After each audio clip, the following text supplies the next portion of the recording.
Welcome back, everybody, to Paranormal, the New Normal. I'm your host, as always, Jeremy, here trying to make the world seem a little more normal. Or has that ever happened? Fuck no. But we're going to try. We're going to try. What can I say?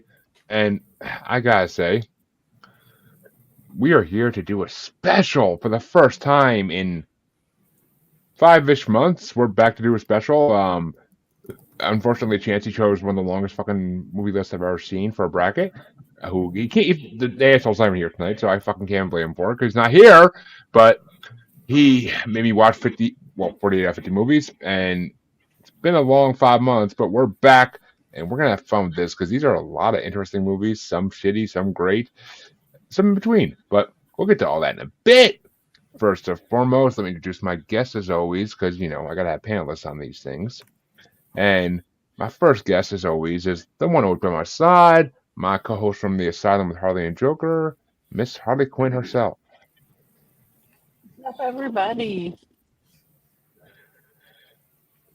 And next, and a regular face on these brackets, as rare as we get to do them, Mr. Judas Priest himself, Andrew Datoche. Hey, everybody. Who I believe just graduated Joe Briggs Academy, so flawed on that one. I actually did. I have my diploma right here. Congrats, man. Nice. Thank you. that was a very grueling test that I had to take. I don't even know what the hell that is about, but okay. I know had to Joe Briggs. explain the plot of Donnie Darko amongst many other things. Oh God! As long as did they make you explain Exception? No, we didn't get that one. Oh, thank God. Okay. Actually, I want an explanation of that, so God damn it. But and next up, another regular in these things, though for the first time seeing his face, Mr. Don Anelli of the Horror Countdown podcast. One of my favorite people talked about these movies. Hey, what's going on, everyone? And next, we have Chad from the Not Quite Cool podcast. He was around for the Alien movies bracket back 5 months ago, and he wanted to see what we did next. And I told him this list, and he was down for it. I was like, all right, cool. Works for me. I'm always glad to have him on. How you doing, Chad? Doing good. How's everybody doing? Glad to be back. And a late ad, but always welcome on our movie podcast, Mr. Felix from the Mod Squad Network. How you doing? What up, G? Thanks for having me. And that, ladies and gentlemen, we were supposed to have, 7, but this stuff happens, and we have a coin flip generator just in case we come to a tiebreaker. Though I don't know. Some of these are freaking highly debated. Who knows? It might be freaking some questions in here, but I didn't even put these people in order yet. What the hell is wrong with me? I am losing my touch here. Not a cool thing. C. Actually, no. Jeremy, it's easier to explain what isn't wrong with you than what is wrong with you. Honey, I can kick you now and be happy with it. So, just saying. J K L G H I J K. Okay, I always forget that. Oh, look at me bringing up the rear. Giggity. Oh, I like that position actually. So, the order you see on my screen is the order they're going to go, even though I didn't write this down yet, but I'll live without it, I guess. So actually, now I want to list of who's on here just so I know for sharing purposes, but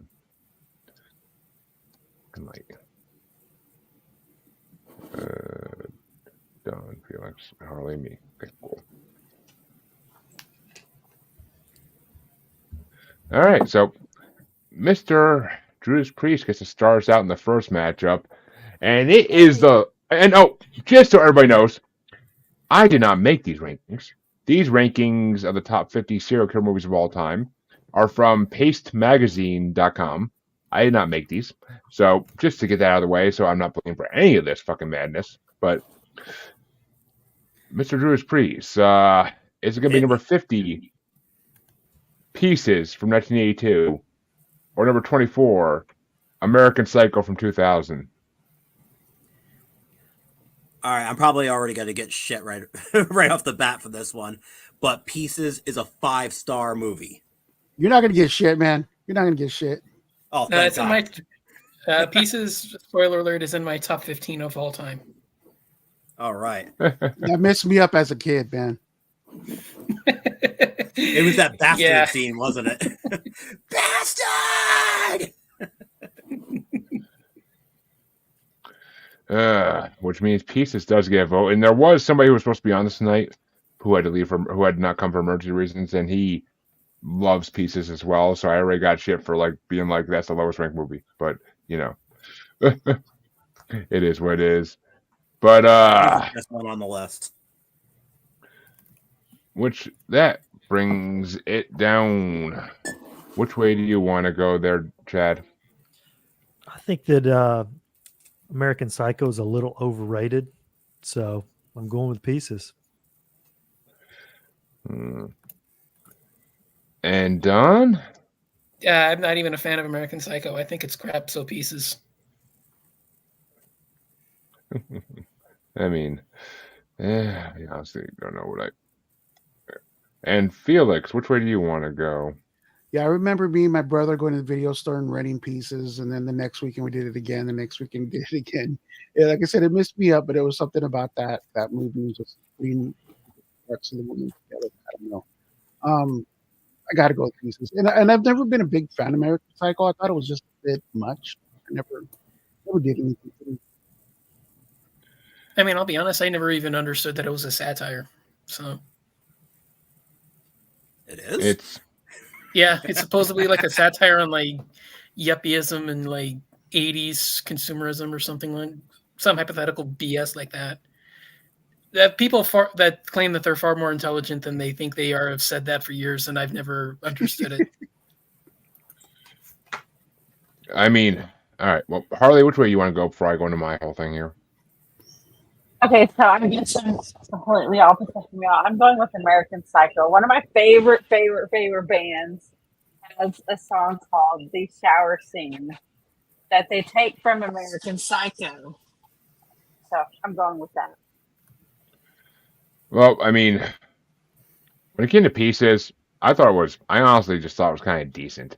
I mean, I thought it was kind of boring at certain parts, but the kill scenes and the nude scenes are fucking amazing. So with any horror movie, that's kind of what I go by is the kill scenes and nude scenes, because you know that's the fucking criteria for horror movies. But the storyline was okay, but it reminded me of any fucking 80s slasher in a way. So I mean, I wasn't in love with Pieces. I'm not gonna lie. American Psycho, I watched a while ago. I don't know if it was okay. I mean, it's a freaking amazing Christian Bale role. I think he did a great job in his role.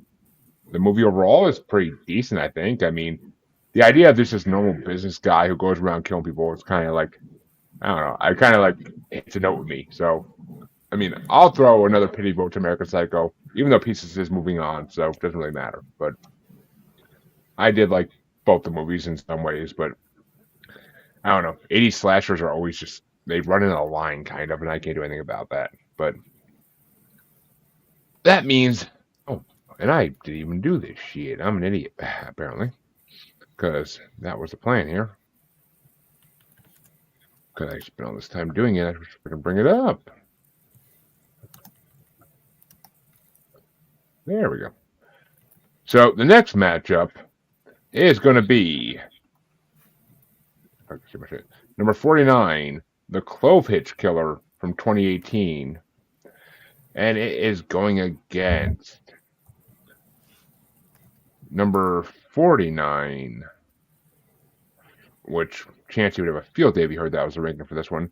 But Frailty, I'm sorry, number 23, Frailty from 2001, not 49. And it's going to get started off by Chad. So Frailty is in my daughter's top 5 movies of all time. And I really dig Frailty a lot. I like the twist in it. It's really good. I would definitely choose Frailty. Oh, this is actually a tough matchup. I just realized what their movie really is. Shit. See, that's the problem with this many movies. Is it's been so long since I fucking watched them all that I don't remember what the hell each one of them is always.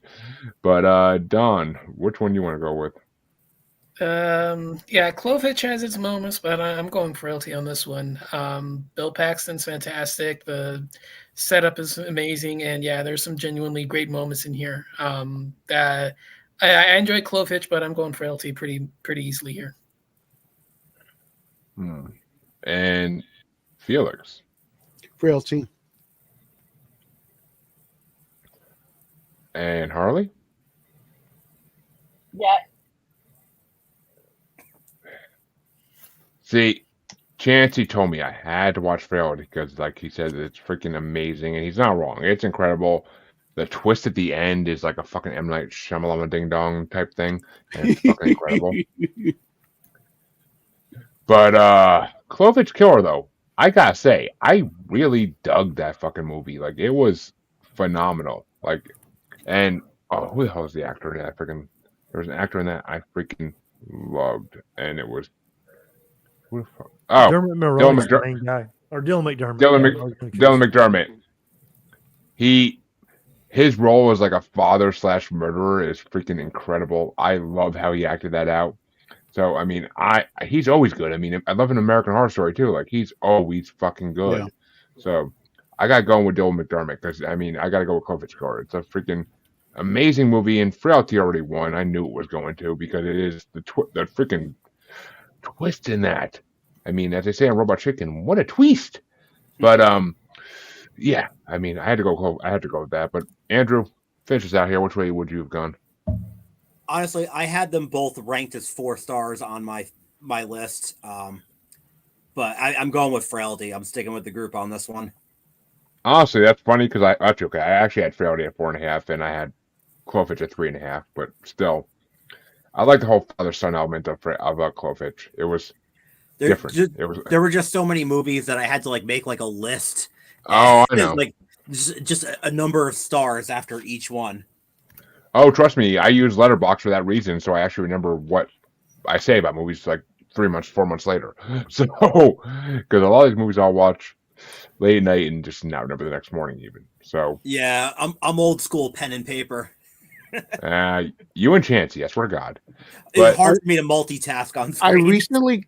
I recently got into Letterboxd too, and that is pretty good. I like using that. I love it. And plus now, like for another podcast, I had to pick what movie from a year I want to pick to bring against other movies from that year. And now I have a list of all the movies I watched that year, and I got to pick one. That's a fucking hard part. But my pick was just to spite you. I know it was the fucking word I can't say on this podcast. But Don gets to start off the next matchup, and it's number 48 from 1986, The Hitcher, going against number 22 from 1960, Eyes Without a Face. So I'm going to be the most controversial here. I'm going to say The Hitcher is not really all that great. It's just a Rutger Hauer performance and not much else.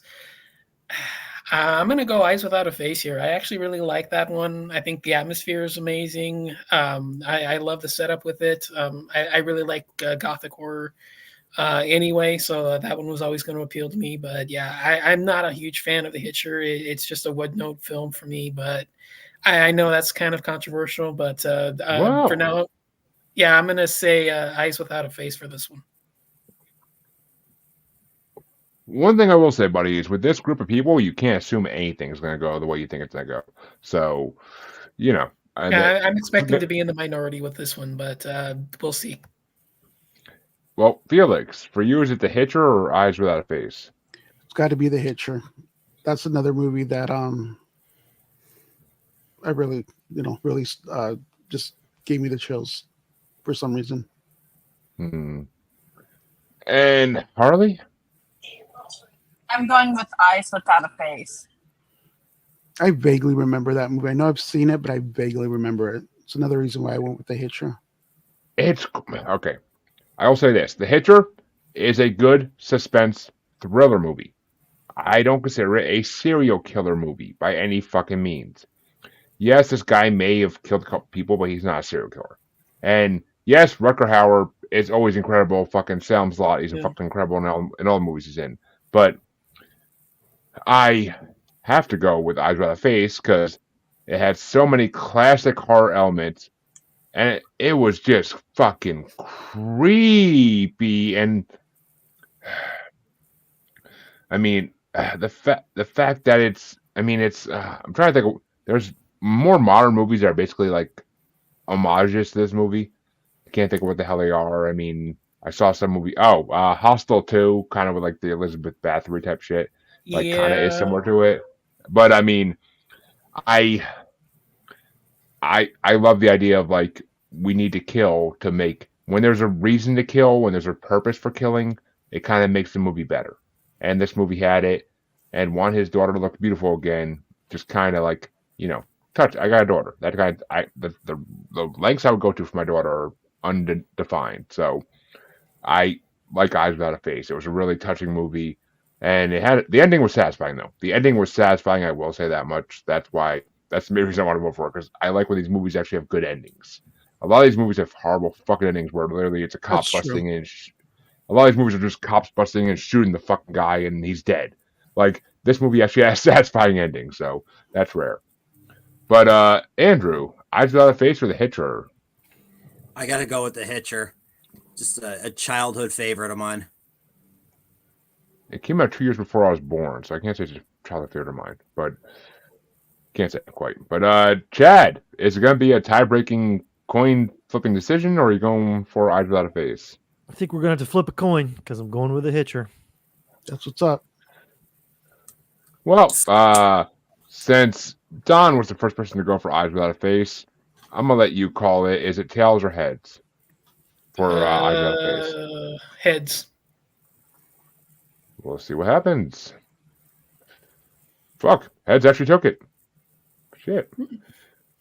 And just so everybody knows, like, I don't cheat on these things because either of these could move forward and I wouldn't really care, because I honestly think the movies in the next matchup are going to beat it regardless. But we'll see. We will 100% see. But this one's going to get started off by Felix, and it might be the newest movie on this actual bracket. It's number 47 from 2021, The Boy Behind the Door, which I think is actually one of the first movies I watched for this bracket. And it's going against number 21, Henry, Portrait of a Serial Killer from 1986. Gotta go with God, Merrill. I can't. Who's that actor right there? Merrill from Walking Dead.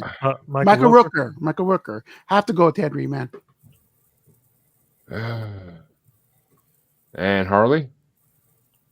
I'm going with Henry. Yeah, I mean, okay, it's down to me. And I did say in my review that Michael Rooker, I only gave it 3.5 stars for Portrait of a Serial Killer, but Michael Rooker did a great job. That's the one thing I'll give it. For what he had to work with. Yeah, but I mean, it could have been so much more entertaining than it was. A movie about a documentary about a guy, I'm so good on. So good on. Like, yeah, I've seen so many movies like that, and they're funny for comedy movies, but they're not good for horror movies, in my opinion. The Boy Behind the Door, literally, one of the first movies I watched for this bracket, had me on the edge of my seat the whole movie.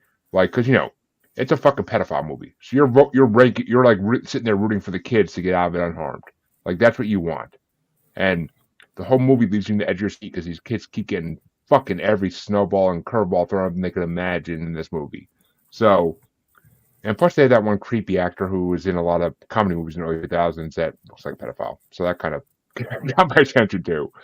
But I actually fucking love that movie. It was such a good movie, and the ending was so satisfying. So satisfying. So, and I gotta give it to that one young boy. He had more balls at that age than I ever probably would have. So I gotta go with Boy Behind the Door. That movie literally had me. That movie had me crying at points, like literally tearing up, crying because it was like I was scared something was gonna happen. I didn't want it to happen. Like, it was such a well done movie. My hat's off to whoever the fuck made that. But I'm not wearing a hat, but you get the point. But Andrew, Boy Behind the Door or Henry?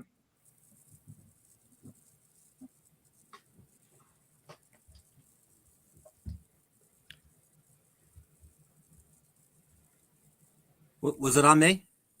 Yeah, it's on you, Andrew. Your audio was glitching out on me for a second. I'm going to go with Henry. God damn it. And Chad? Yeah, I'll Oh, go with sorry. Henry as well. God damn it. It should not beat Boy Behind the Door, for fuck's sake. Oh my god, it's such a good movie. This is just another. This is another occasion where both movies I had ranked exactly the same. No, see, The Boy Behind the Door, I straight up gave 5 stars. I thought it was one of the most incredible movies I've seen in a long time. Oh, Felix bounced apparently, but there he is. I mean, Boy Behind the Door literally was one of the best movies I've seen in a long time. Such a edge of your seat type thing. Like I fucking loved it. I can't Which say it's one won? rewatchable. It's now Henry moved on already, but Felix, actually, it's you. Is it Henry or Boy Behind the Door? Henry. Felix started that one. Yeah, I started this one. I thought Harley started that one. No, Oh no, I'm Felix wrong. did. Okay, all right. I'm sorry, Don. Which way would you have gone? I didn't get to see Boy Behind the Door, but I fucking hate Henry. So, It's Henry's not a bad movie, but I don't want to see this. I mean, yeah, it's Michael Rooker, but I don't want to see this homely ass dude like fucking raping women. I'm good. I'm not really a fan of like the documentarian style. I kind of find it just boring and dull. And he's not really that captivating to warrant this kind of a thing. Oh, I mean, yeah, he's basic. I didn't find him that captivating. Sorry, I'm not really a fan of it. So all right, I actually realized I'm not really. Go ahead. Go ahead. No, you go ahead. I was gonna say this. Henry's not the movie I thought it was for a second. I remember what Henry was now. Yeah, I just had to read the description. I'm like, it is the movie I thought it was. You were thinking of Man Bites Dog, I bet. I think that's what I was thinking of. But that's 100% what I was thinking of. But Henry would, yeah, I mean, I still would have voted the same way because Henry was a good movie, but it was just kind of weird in ways. I don't know. It was decent, but I mean, yeah, the Boy Behind the Door. If you have not had a chance to watch it yet, fucking, especially if you have kids, watch that shit. It'll make you fear and hate this world more than you ever did. It's dark. It's a dark fucking movie, and who the gender of the villain was actually surprising to me because they don't show who the real villain is for a while in that movie, and it actually surprised me when I finally saw them. Like it was like, oh, that makes it even more enticing. So it was one of the few I didn't get to, and I feel kind of bad about it. But it's just one of those where I almost have no stakes in the matter, and it's losing anyway. So I mean, it doesn't matter what I vote for because I didn't see one, and I can't stand the one that's going through. So I mean, everybody else has already voted against me. So yeah, I unfortunately have no stakes in the race. But I mean, it's nothing I can do about it. I mean, yeah, I know. It's Boy Behind the Door was fucking just such a good movie. I honestly think I almost should win this. I mean, definitely go against some of the more popular ones. But the next matchup is going to get started off by Harley, and it's a 90s matchup. It's number 46 from 1999, Summer of Sam, a Spike Lee joint, going against number 20 from 1996, Scream.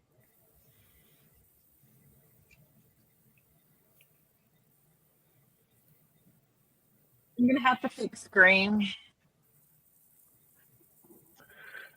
Yeah, my dear, I'm gonna have Anybody to who knows me knows that I'm absolutely in love with Ghostface and Matthew Lillard, and trust me, I am well aware of these, but I'm well aware. But I mean, I have to disagree. I Scream was okay. I actually watched for the first time for this bracket. I was too young when it came out to really appreciate it.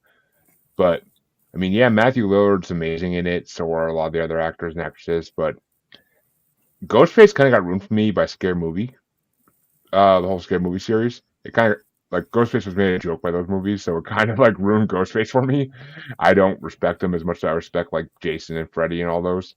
But I got to go with Summer of Sam because I love Spike Lee movies, and Summer of Sam was interesting. It was a different take on the Son of Sam. I mean, I gave Scream 4 stars. I gave Son of Sam 4.5 stars, basically, because it was just really good. Adrian Brody and John Leguizamo were fucking incredible in it, and the soundtrack, as always, because Spike Lee, soundtrack was so good. And I gotta go with Summer of Sam. Like I loved Adrian Brody's role in that movie. I really did. So I gotta go with Summer of Sam. But what way do you want to go, Andrew? Scream was one of those movies where I wasn't really a fan of it when it came out, and even then there were sequels that I liked even less. But over the last couple of years, with the new Scream series, I went back and revisited and really gained a whole new appreciation for it. Was not really a fan of Summer of Sam, so I have to go with Scream.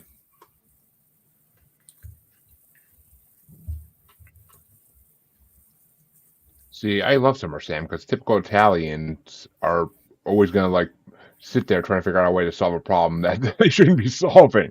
Like it's not their job to figure out who the hell the serial killer is, but that's the way it goes. But I'll say, Chad, like, how about you? I love the last 3 Scream movies, but anything before that, not really. Yeah, as far as Scream goes, this original, it's one of my favorite movies of all time. I'm a huge fan of Scream. I don't necessarily think of it as a serial killer movie, although it is, obviously. It's more slasher horror, but I'm definitely voting for Scream in this case. Definitely. I know. I had a feeling this was going to be the way it goes, but which brings it down to Don. Which way do you want to go? Yeah, he actually just mentioned it. Summer of Sam fits the criteria more, but I like Scream better, so I'm going with Scream. And Spike Lee gets voted out. Honestly, it kind of surprised me to see a Spike Lee film in this bracket at all. It really did, but I was very impressed by it. And the sex scenes in that movie. Oh my god, I fucking love Spike Lee for that reason too. Like, it's horror. I can't judge horror without judging the sex scenes because it's fucking horror. But which way do you want to go there, Felix? Finish us So off. you put Summer of Sam up first, and I'm like, boom, I'm going with that one. Then you had to put it against Scream. I did not make these rankings. That's just the way they I fell. know. Just But then you pulled met up the Matthew Scream. Lillard and Skeet here like last week in person. 2 months ago, 2 weeks ago, I just met Matthew Lillard and Skeet. God, Matthew Lillard's freaking tall. He's taller than what you would think. I met them both, shook their hand, gave them hugs. I mean, my son's first words, I shit you not, were, "I'm gonna gut you like a fish." They didn't say it perfectly, but it was, "I'm gonna gut," because that's how much we used to watch Scream back in the day. If you know anything about me, I love spoilers. I love knowing about movies before I see them. I haven't seen Deadpool yet, but I know everything about it right now. Deadpool 3. That's how much I love spoilers. This movie, I went into it though not knowing anything about it, and when Drew Barrymore died, that shocked the f out of me, man. I have to go with Scream. Can't stop gushing enough about it. Which means Son of Sam gets 1 vote for it. Damn it. I see. I'm always the outlier in these things, so it's the way it goes. But the next matchup is going to get started off by me, and it's number 45 from 2017, Creep 2, and it's going against number 19 from 2010, I Saw the Devil. And I don't know. I mean,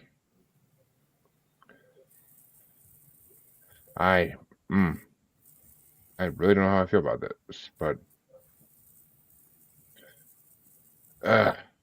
I mean, Creep. Actually, I remember Creep 2 now. Yeah, Creep 2 was. I mean, the Creep movies in general are freaking strange. I mean, yeah, they're documentaries kind of, and the Mark Duplass does an amazing job in both those movies. I gave Creep 2 4 stars. I think it was better than the first one, but my biggest question for Creep 2 is why do I need to see his dick? Like, why couldn't they show the girl naked? Why did they show him naked? Like, Jesus Christ. But the storyline was better than the first, so I kind of give it a little props on that. But I Saw the Devil. Trying to think what. Oh, is that the one that's in 100% Japanese? I'm pretty Korean. sure. Korean. Okay, well, I put my I gave it 3.5 stars and I called it an interesting Japanese revenge film.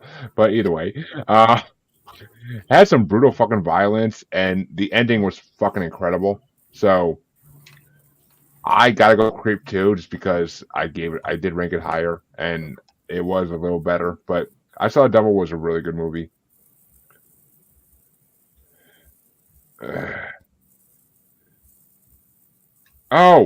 Actually, no. Fuck that. Okay, I'm confusing. I Saw Devil with another movie that's on this. There's multiple subtitle movies in this, but I Saw the Devil. That ending.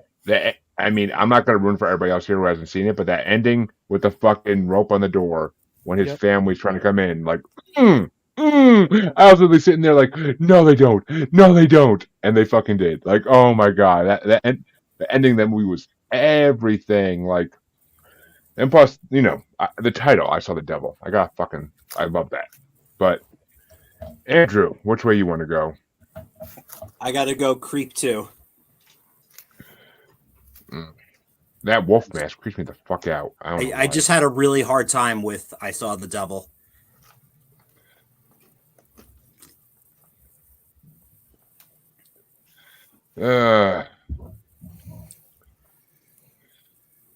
Well, which way do you want to go, Chad? I Saw the Devil. I thought it was awesome, and I didn't know where it was going a lot of the time. It definitely was not what I expected, and I love these like Korean revenge films. I think they're so inventive, and it's just awesome how they get revenge on people. So, big fan of I Saw the Devil. I'm going with that. And which way do you want to go, Don? I can't stand either of the Creep movies. I Saw the Devil is like my favorite film on the bracket, so this one's a no-brainer.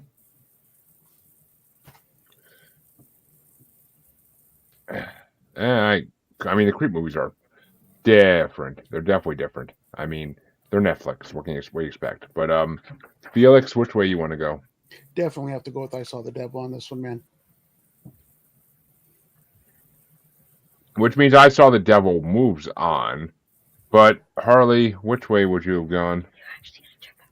The Devil. You're gonna go with I Saw the Devil too? Yep.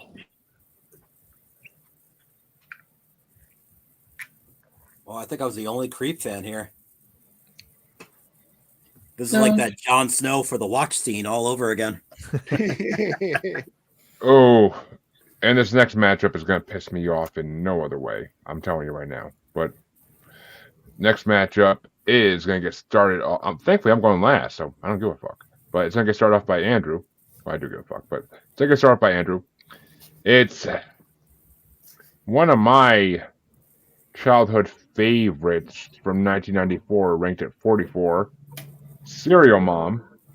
Oh yeah. And it's going I just saw against that here recently. I just told my wife to watch it too the other day. I didn't get her full read off on it, but it's going against number 18 from 2003, Memories of Murder. What one was that one? Memories of Murder. Memories of Murder is the one I was thinking of a minute ago. That's a Japanese one. Yeah. I'm gonna go Serial Mom.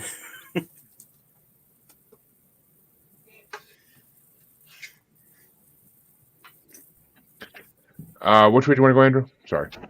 Serial Mom. Yeah. And Chad? It's just a tough one to beat, you know. Mm-hmm. I Serial do. Mom. Serial Mom is one that I just watched for this, preparing for this, like a few weeks ago. It was too campy for me. Like I really like the courtroom scenes. I was a fan of that stuff, but leading up to it, it was just too much. Memories of Murder is a good movie. I mean, I dig that. I like the ending of that one too. So my vote's for Memories of Murder. And Don? Yeah, tough. Serial Mom's kind of an acquired taste. I'm not a huge fan of late era John Waters. I think he's kind of just writing on the past. You know, like his earlier films from like the 60s and 70s. But Memories of Murder is fine. It's just a little too long for me. I'm not a huge fan of like the 2 hour and 20-minute runtime, I think. Mm-hmm. Yeah, It is a long freaking movie. Don't get me wrong. Don't get me wrong. yeah. I'm right. Long movie.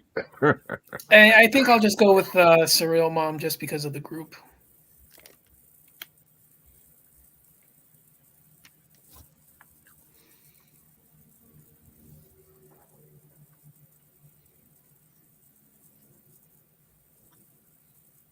Sorry, had to have the kids lock up the chickens because I'm doing this.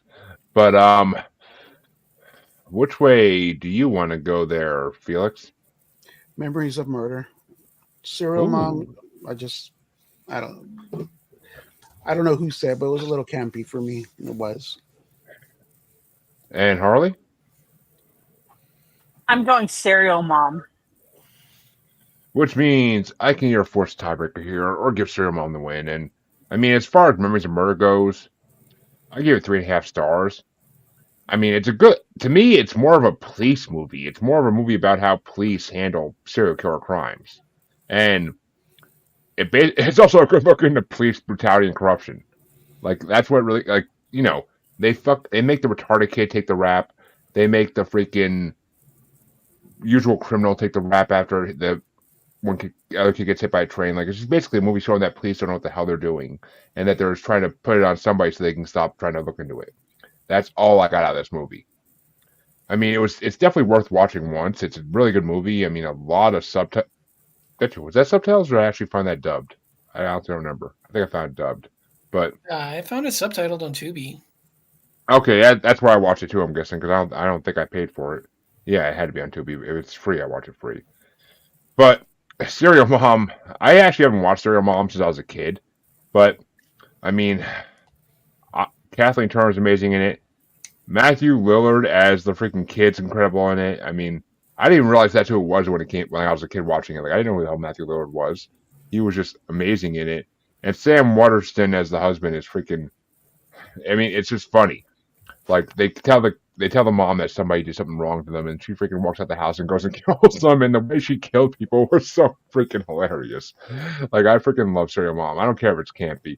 Like I love campy shit. So I 100% am gonna make sure Serial Mom moves on to Memories of Murder.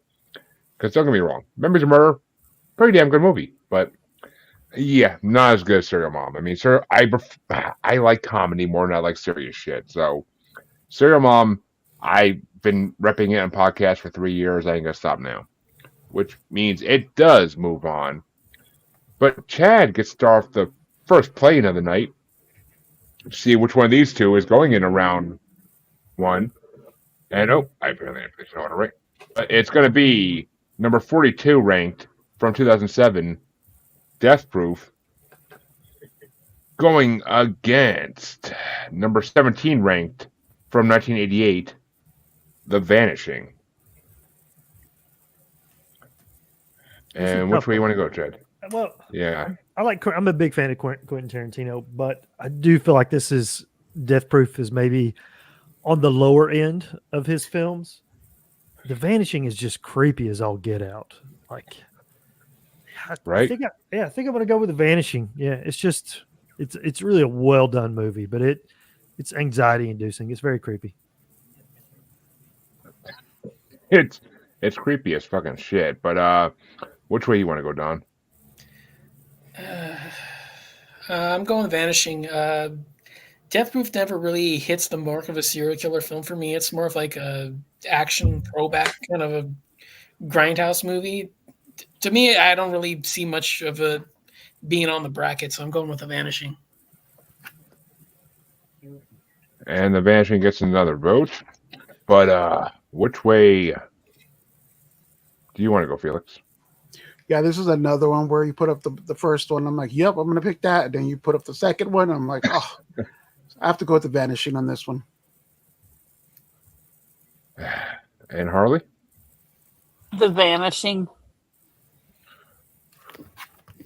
Yeah. I mean, the subtitles were a lot to put up with in The Vanishing. I'm not gonna lie, and the first hour of the movie is boring as all hell and horrible, in my opinion. But once you actually meet the villain, which I forget who plays him, but was it? They're all not actors I would know anyway, so it doesn't really matter. They're all French actors, but the villain is creepy as all shit. That's my review straight up was like the villain is creepy as all shit, and he's acts perfectly. I gave it 3.5 stars. I haven't seen Death Proof since it came out, since Quentin Tarantino put out in like 2007. I remember I got on the original Netflix DVDs Death Proof and the other half of that with the girl with the gun as a leg. Planet Planet Terror. Yeah. I got those two on two disc DVD from Netflix back in the day, and I watched them and I freaking loved them. But I mean, I gave it 4 stars. I couldn't watch it again because I couldn't find a place to actually watch it. But otherwise, I would have. But Vanishing was. I gotta give one Death Proof because that was a damn good movie. What's his name? The guy from freaking Guardians of the Galaxy 2. Kurt Russell. Yeah, Kurt Russell is freaking incredible in that movie. So I'll give one to Death Proof, even though Vanishing's already moving on into round 1. But which way would you have gone, Andrew? You know, I actually hadn't seen The Vanishing. That was just one that I couldn't get to. But hearing everybody's glowing reviews on it, I'm going to go with that because I'm not even really a big Death Proof guy anyway. All right. And I got, yeah. If you had a chance to watch it, it's available. I forget where exactly. I think it's one of the ones I actually had to pay for to rent it. But it's on Amazon, and it was actually decent once you get past the first hour. The first hour is kind of boring as shit. But once you meet the villain, everything changes. The guy's just creepy as, oh my god. Like, the actor who played the villain in that, if it was in the 80s, like, they should have had him play the Joker at some point. Like, he would have done such a good job. Like, he is so creepy. But Yeah, if they would have done it in either France or Germany or Denmark or wherever the hell the film's from. I know it's European, but I don't remember what country offhand. it's France. It's France. It was all French. Okay, yeah, it sounded like it was French or Dutch or something. So It was French. It was 100% French. But okay. it was a couple on vacation in France. But and Okay, like, I mean, then the whole maybe. Okay. the whole setup in the first hour of the movie is horrible. Like, I'm not gonna lie, the whole setup in the first hour is horrible. Everything after that was incredible. I almost wanted to turn off the movie. I'm happy I didn't. But that means The Vanishing is going to round 1, and it's going to face number 43 ranked from 1987, Black Widow. And this one goes to Don first. Yeah, Vanishing. Black Widow's fine. I don't mind. I don't hate it necessarily, but yeah, this is Vanishing by a mile. And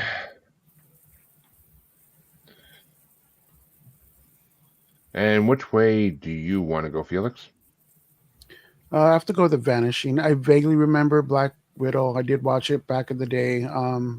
Grew up with sisters, so I remember watching it, but I have to go with The Vanishing. It was just I remember The Vanishing more, and it was just better from what I remember. And Harley? I'm going with Black Widow. I mean, I always say what I had to say in The Vanishing, but Black Widow was, I mean, I reviewed it as decent with a good storyline and great acting, but to me, it's a one watch and done type of thing. Like, I never could watch it again and be entertained, really, because you know what's going to happen. Deborah Winger was really good in it. Yeah. And I mean, I always like the idea of like Black Widows. Like they always fascinated me, like in serial killer history and stuff. Like Black Widows, the ones that repeat, are like interesting. But screw it, I'll keep it interesting. You know what? I'm gonna throw in a Black Widow because Deborah Winger. It's 80s Deborah Wingers. Is this the one that had the tagline "She mates and she kills," or was that another movie? Sounds familiar. I don't know taglines well. It sounds familiar. I am not 100% sure on that. I feel like But- that Along Came a Spider. Maybe, but Watch Maybe that. that's where I saw it from. Maybe I that's where find Oh, it. it is this one. It's right there on the very bottom. You could barely read it Oh. under Whittle. Oh, you're right. I see it. I But can't believe I remembered that. Oh, I stand corrected. Yeah, same here. So which way are you going, Felix? Or you already said? The Black Widow- Vanishing still, yeah. Okay. Which means, and actually, it's funny because the first review on Letterboxd for Black Widow, it straight up says in the first line of that review should have been gayer. I literally was like going to my review and I looked at the first review on the freaking screen. It's like should have been gayer. I'm like, what? I love the internet. I really do sometimes. But Andrew, is it going to be a tie-breaking coin flip, or are you going to go with the Vanishing? I'm actually going to go with The Vanishing. I really wasn't big on Black Widow, and I mean, everybody's reviews of The Vanishing alone, that ranks. I mean, it's decent. Black Widow's decent. It's not great. It's an '80s movie. I mean, it's a '80s. Yeah. Mystery That's a good way movie. of yeah. I mean, it's the '80s. What are you gonna do? But But hey, I love my 80s movies. This just wasn't Me one of too. those ones I loved. oh, trust me, I love my '80s movies. But I mean, the next matchup is gonna get started off by Don. Wait a minute, no. Yeah, Don. And it's going to be number 41 ranked from 1974, Derange, Confessions of a Necrophile, going against number 16 ranked from 1987, Opera. This is a tough one. Oh yeah. Deranged, I really like. I think the atmosphere is amazing. I really love the detail into his life. Guy's creepy as hell. I really enjoy that. Opera's probably like the least of Argento's masterpieces. If you cut off the last 20 minutes, it would rank a little bit higher.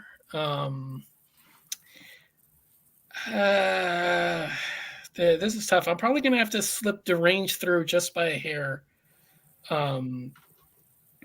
This is a tough one, but yeah, I'm going Deranged just by a hair.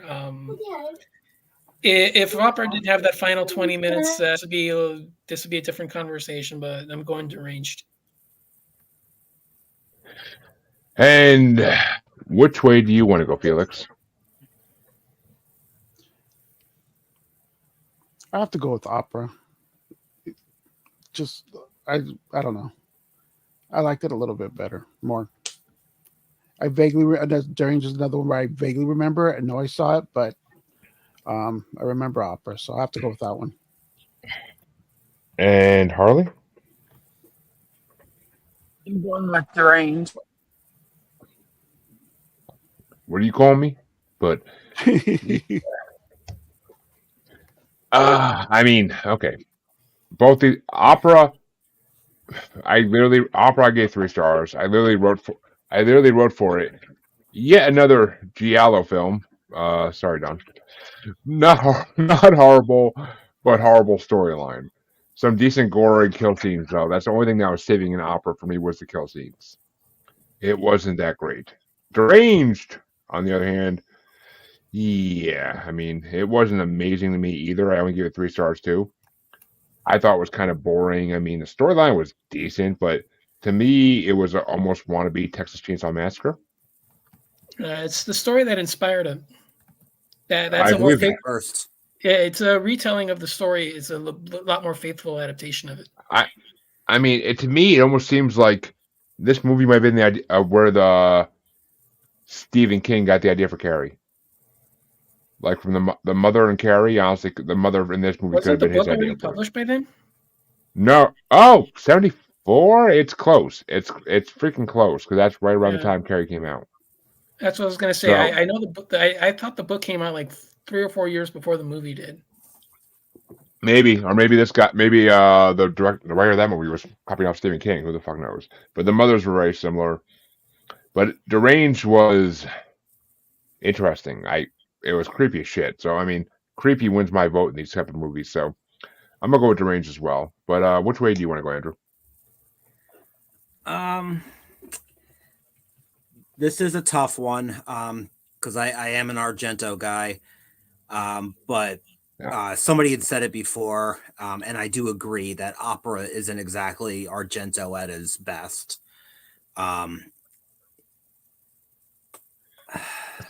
But I do love it so much.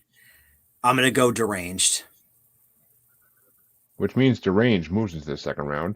But which way do you want to go, Chad? I'll do it with opera, not because I think it's like amazing. I'm just not a fan of Deranged. I mean, neither of these movies were exactly my cup of tea 100%, but I dove into both worlds, and Deranged was a little more enjoyable. It's so many other horror icons thrown into one. It's fucking Norman Bates. It's fucking Texas Chainsaw Massacre in a way. Like, it's just fucking creepy. It's the other movie we just Movie talked that about. inspired Texas Chainsaw. You know, I mean, it did. Yeah, And it's a more faithful retelling of the Ed Gein story than what Texas Chainsaw is. Exactly. Yeah, it's not exactly inspired. It's just a more faithful retelling of it. Because But- yeah, Texas Chainsaw takes a few ideas from it, but it's not a faithful retelling. I mean, but Psycho came up before it, so I mean, maybe it took hints from Psycho as well, though. True. Yeah. Psycho, that's- Peeping Tom. I mean, that's coming up in this too. But Yeah.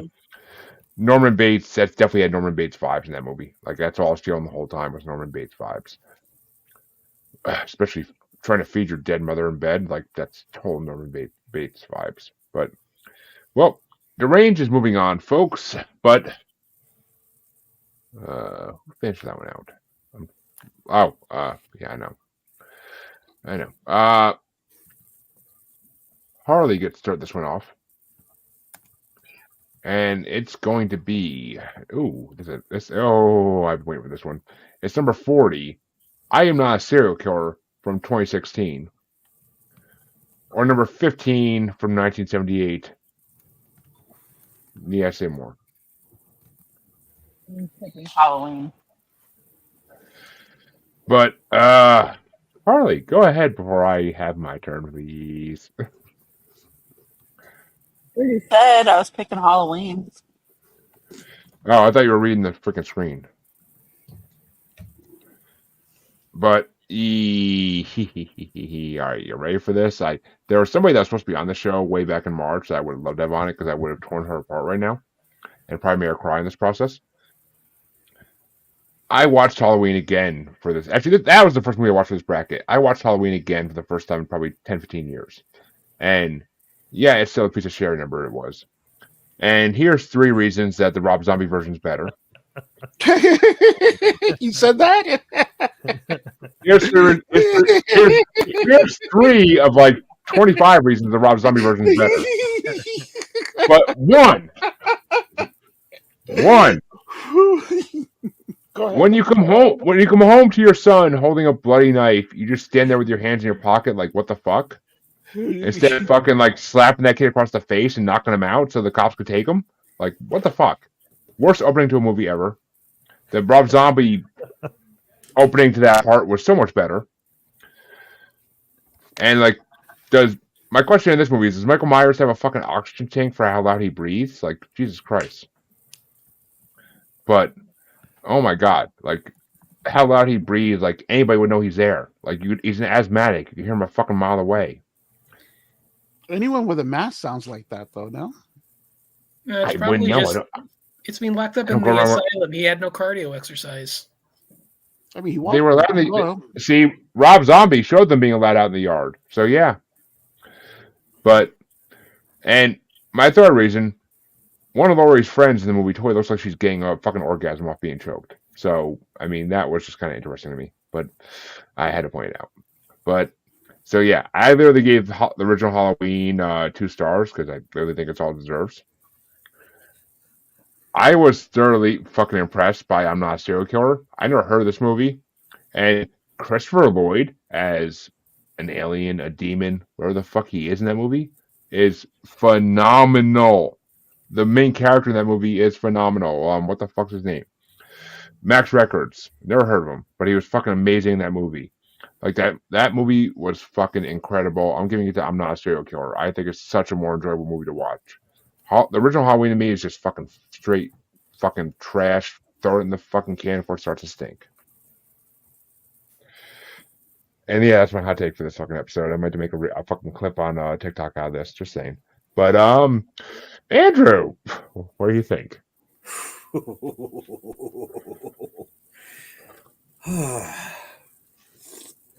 I probably just made enemies in this.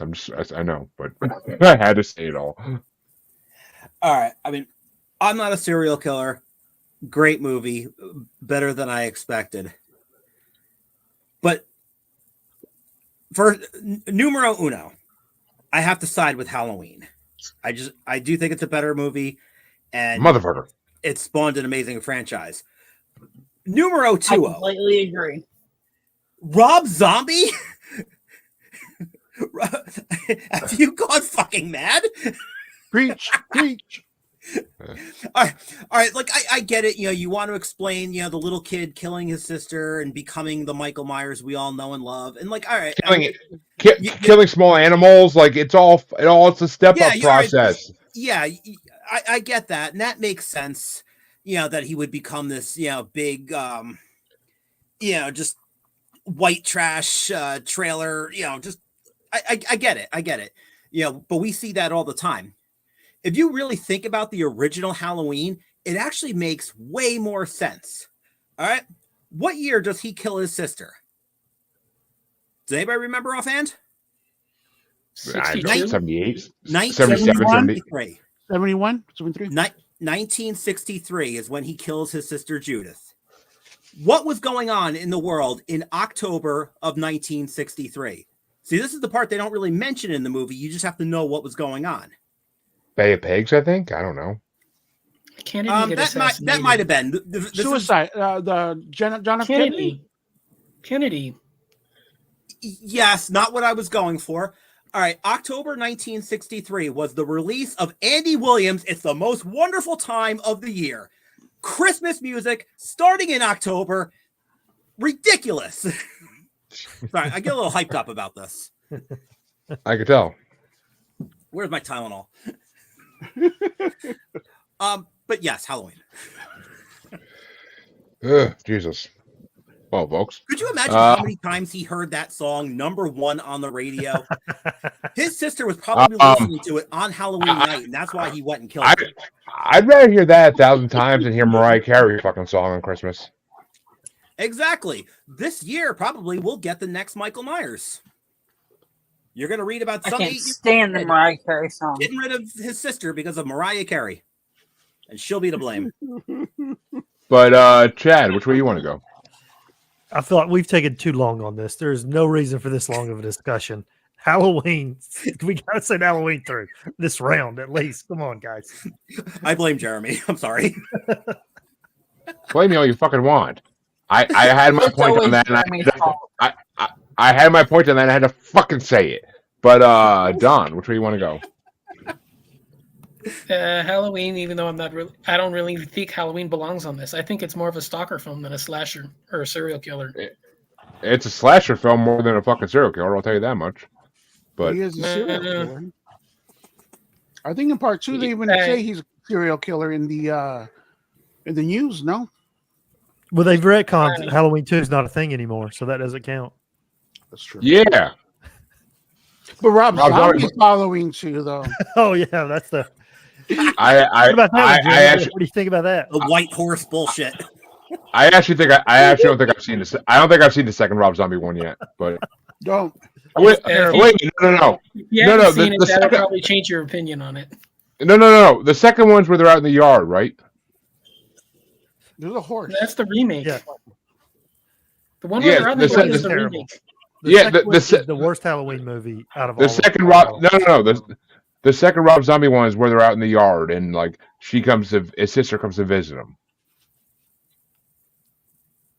and like Is he it? starts making noise, and all the other prisoners start making noise. That's in the The remake. prisoner's making That's noise 19. in the That's remake, the 2018 or one. not remake. That's yeah, the 2018 remake. That's what I'm not even saying. the- It's. that's I'm not even saying, the isn't it? zombie one.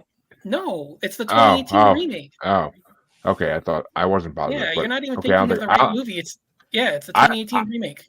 Well, no. I've seen. Yeah, that's the one I've seen. I haven't seen the second one. I thought I didn't, but I just wanted to make sure that scene was in it. But which way do you want to go, Felix? Finish this out. I'll try to God's be sake. quick. Halloween started it all for me. I remember my mom putting the VHS in the tape and said, "Check this out." Like I said earlier, my son's first words were, "I'm gonna get you like a fish." Horror movies were huge, and this is the one that started it for me.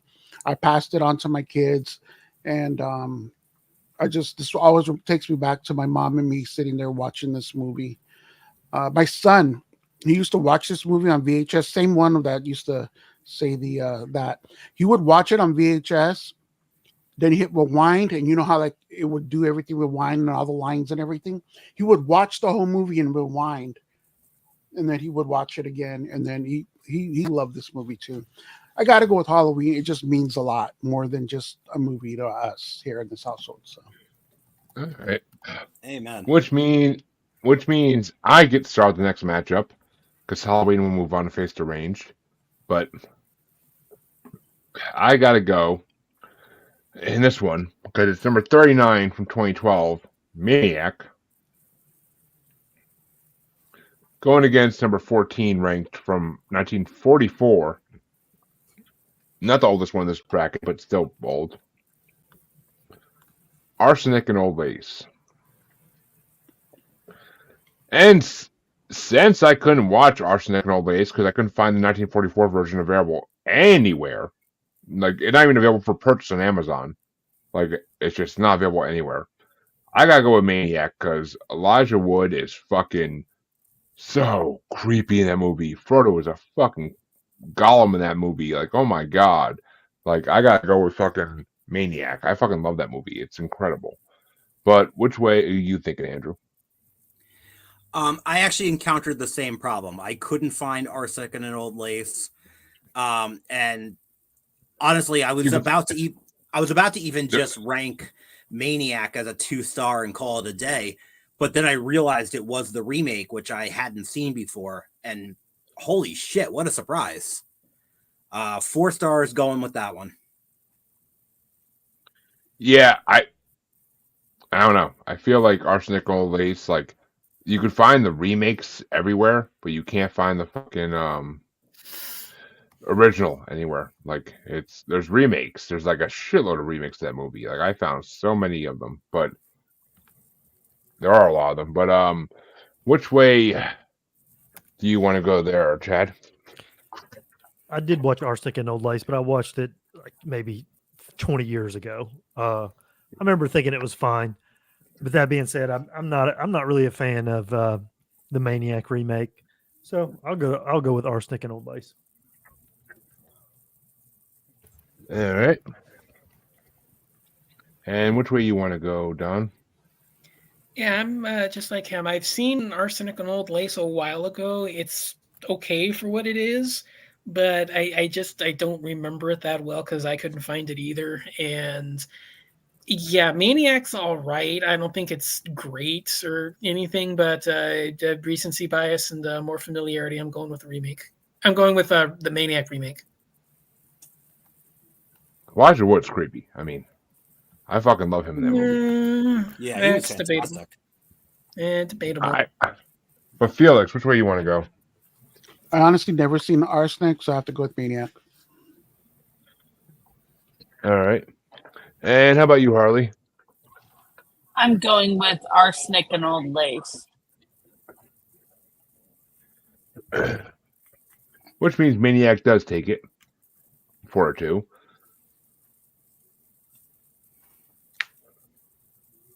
And why is my laptop not charging? That's a mouth. Oh, that's why. Okay. Jesus Christ.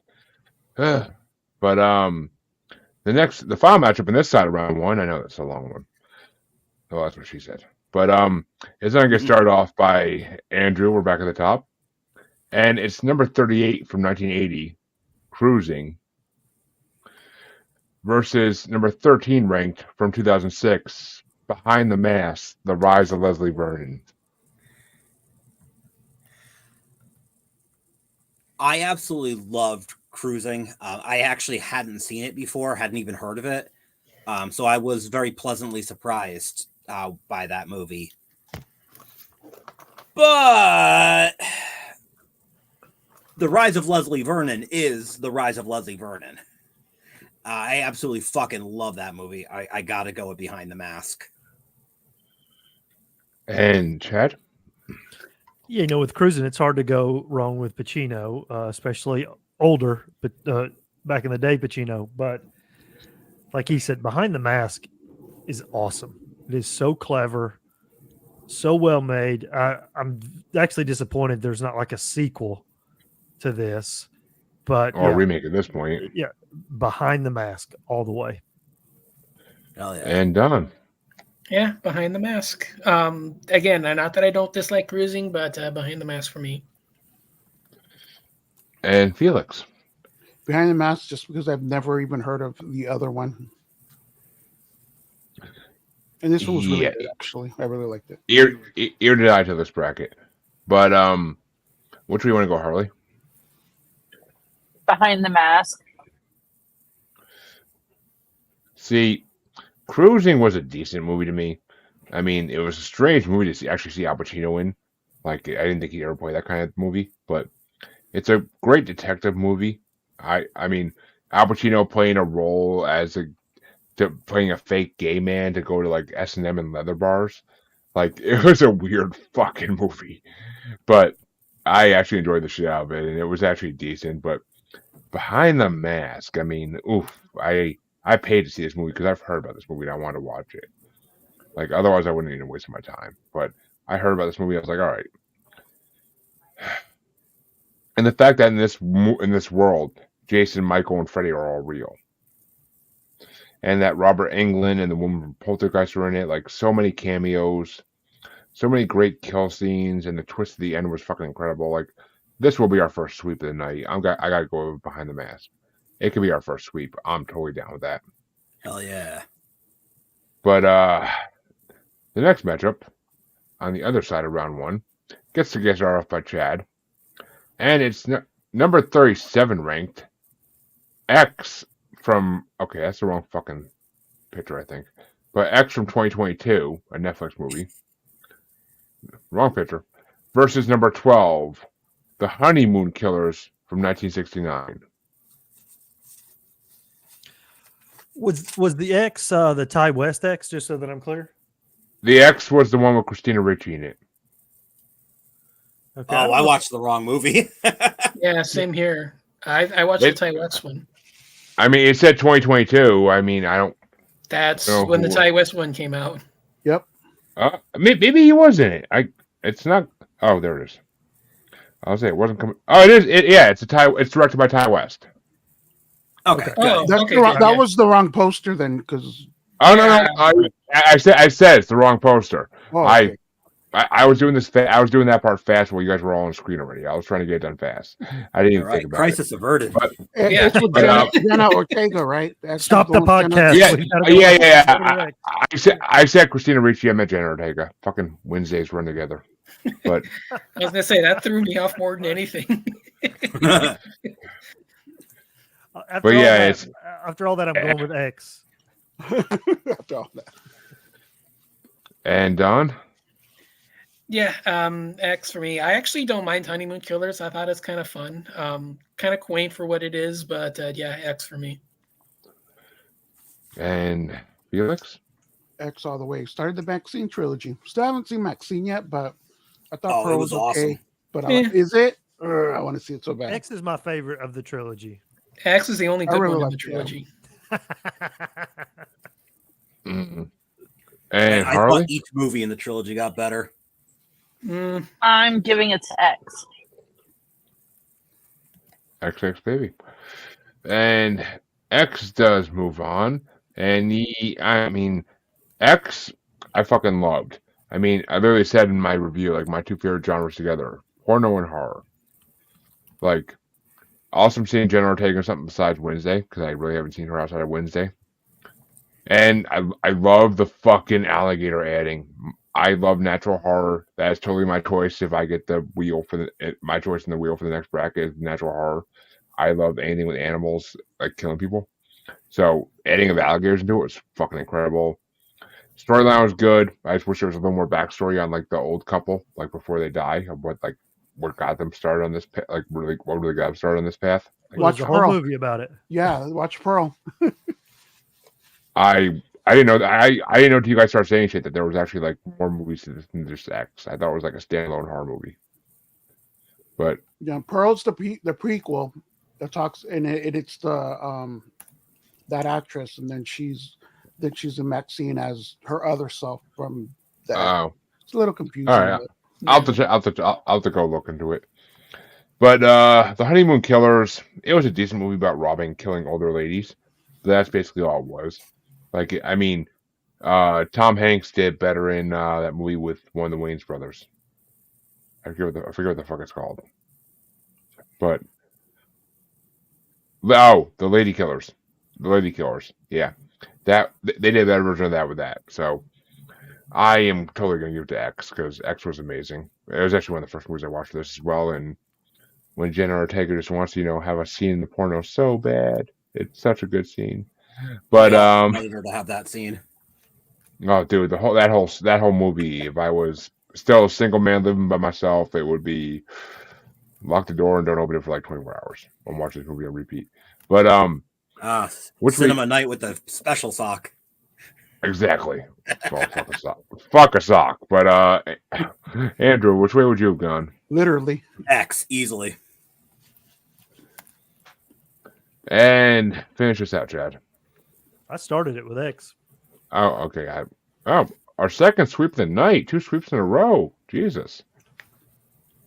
You guys are This making next time one- for that Halloween conversation. Yeah, well, it had to be sad.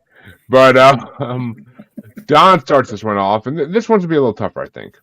It's number 36 from 2000, The Cell, versus number 11 from 2004, Monster. This is a little easier than expected. I'm going with Cell. I actually don't really like Monster that much. Again, it's just a performance for me. Why did I find these in here? What? Oh, why are these all backwards? Oh, God, I didn't believe that was Charlize Theron, man. They did great Yeah. on her face. It's a great role. For me, it's just that's all the film is for me. It's just a great role. But, all right. Felix, is it the Cell or Monster? I think I had more fun with Cell. And Vincent D'Onofrio. I mean, come on, you can't. Vincent D'Onofrio? Yeah. I'm gonna have to go with Monster though. Just I thought it was better. All right. And Harley? I'm gonna go with Monster. Yeah, I mean, I watched The Cell for the first time for this bracket. I never even heard of it.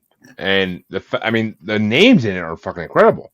Jennifer Lopez, fucking Vincent D'Onofrio, like, oh my God, it's like so many. And Vince Vaughn in an unprecedented role I never would see him in.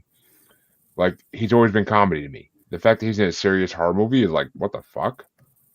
Like, it's an interesting concept. I like the concept of like going into the person's mind. Like, I'm a paranormal podcaster, that's my shit. But I watched Monster a long time ago for some other bracket. Oh, I think Monster was on the no, it wasn't the Slash bracket. No, not that high up at least. It was on some other bracket we did. I don't remember what it was, and I also watched it for the Asylum a month or so ago. And actually I didn't watch it even then. I've seen it before. And it's Christina Ricci. I mean, and Charlize Theron does an amazing job as well. If you know the real story, they actually stuck very well close to it. So I love Monster. It's an amazing movie. I gotta go with Monster. But what way do you want to go there, Andrew? I'm actually going to go with The Cell. It was a movie I avoided for the longest time. I just thought it was going to be some crappy, whatever year, late 90s, early 2000s. 2000. Literally 2000. Yeah, and I just, I wasn't a fan of like a lot of stuff that was coming out at the time. So I just kind of, forget about it. I don't care. I'm not going to bother. So I finally watched it for the first time a couple of months ago when you sent me this list, and I was honestly really surprised. It was like a fucked up retelling of Silence of the Lambs almost. In a way. So is it that or Monster? Oh, The Cell. It seemed like you were giving like your feet on The Cell, and like I was waiting for you to give your feet on Monster. But yeah, I don't know. Somebody said it before. Like it was a great role, but I didn't think it was as great of a movie. oh, I mean, I don't know. It compares so close to the original story to me. I fucking love it. But that means that Chad, you are either going to make Cell win, or you're going to be making a tie-breaking coin flip. Well, I watched like a documentary on the real life monster Eileen. Eileen Wuornos. Yep. Yeah, and it is truly crazy how much Charlize looks like her a lot of the time. Exactly. They did such a good job casting her. Yeah, it's amazing, especially knowing what Charlize normally looks like. She looked like her so much. So just because of that and the performance alone, I'm going with Monster. Which means, oh, wait a minute. Wait a minute. Who did I put a? Oh no, I'm sorry. Monster's already winning. I'm fucking out of my mind. Monster does win that. It would have been tiebreaker either way. But the next matchup is going to get started off by Felix, and it's number 35 ranked Tenebrae from 1982, Tenebrae. or number 10 ranked from the oldest movie on this list, The Cabinet of Dr. Caligari.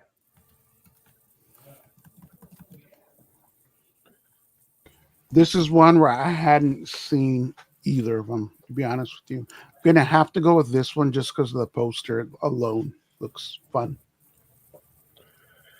You would be a little bit wrong, but okay. I haven't seen either of them, though. So, Harley, which way you want to go? I'm going with this one also. Yeah, okay.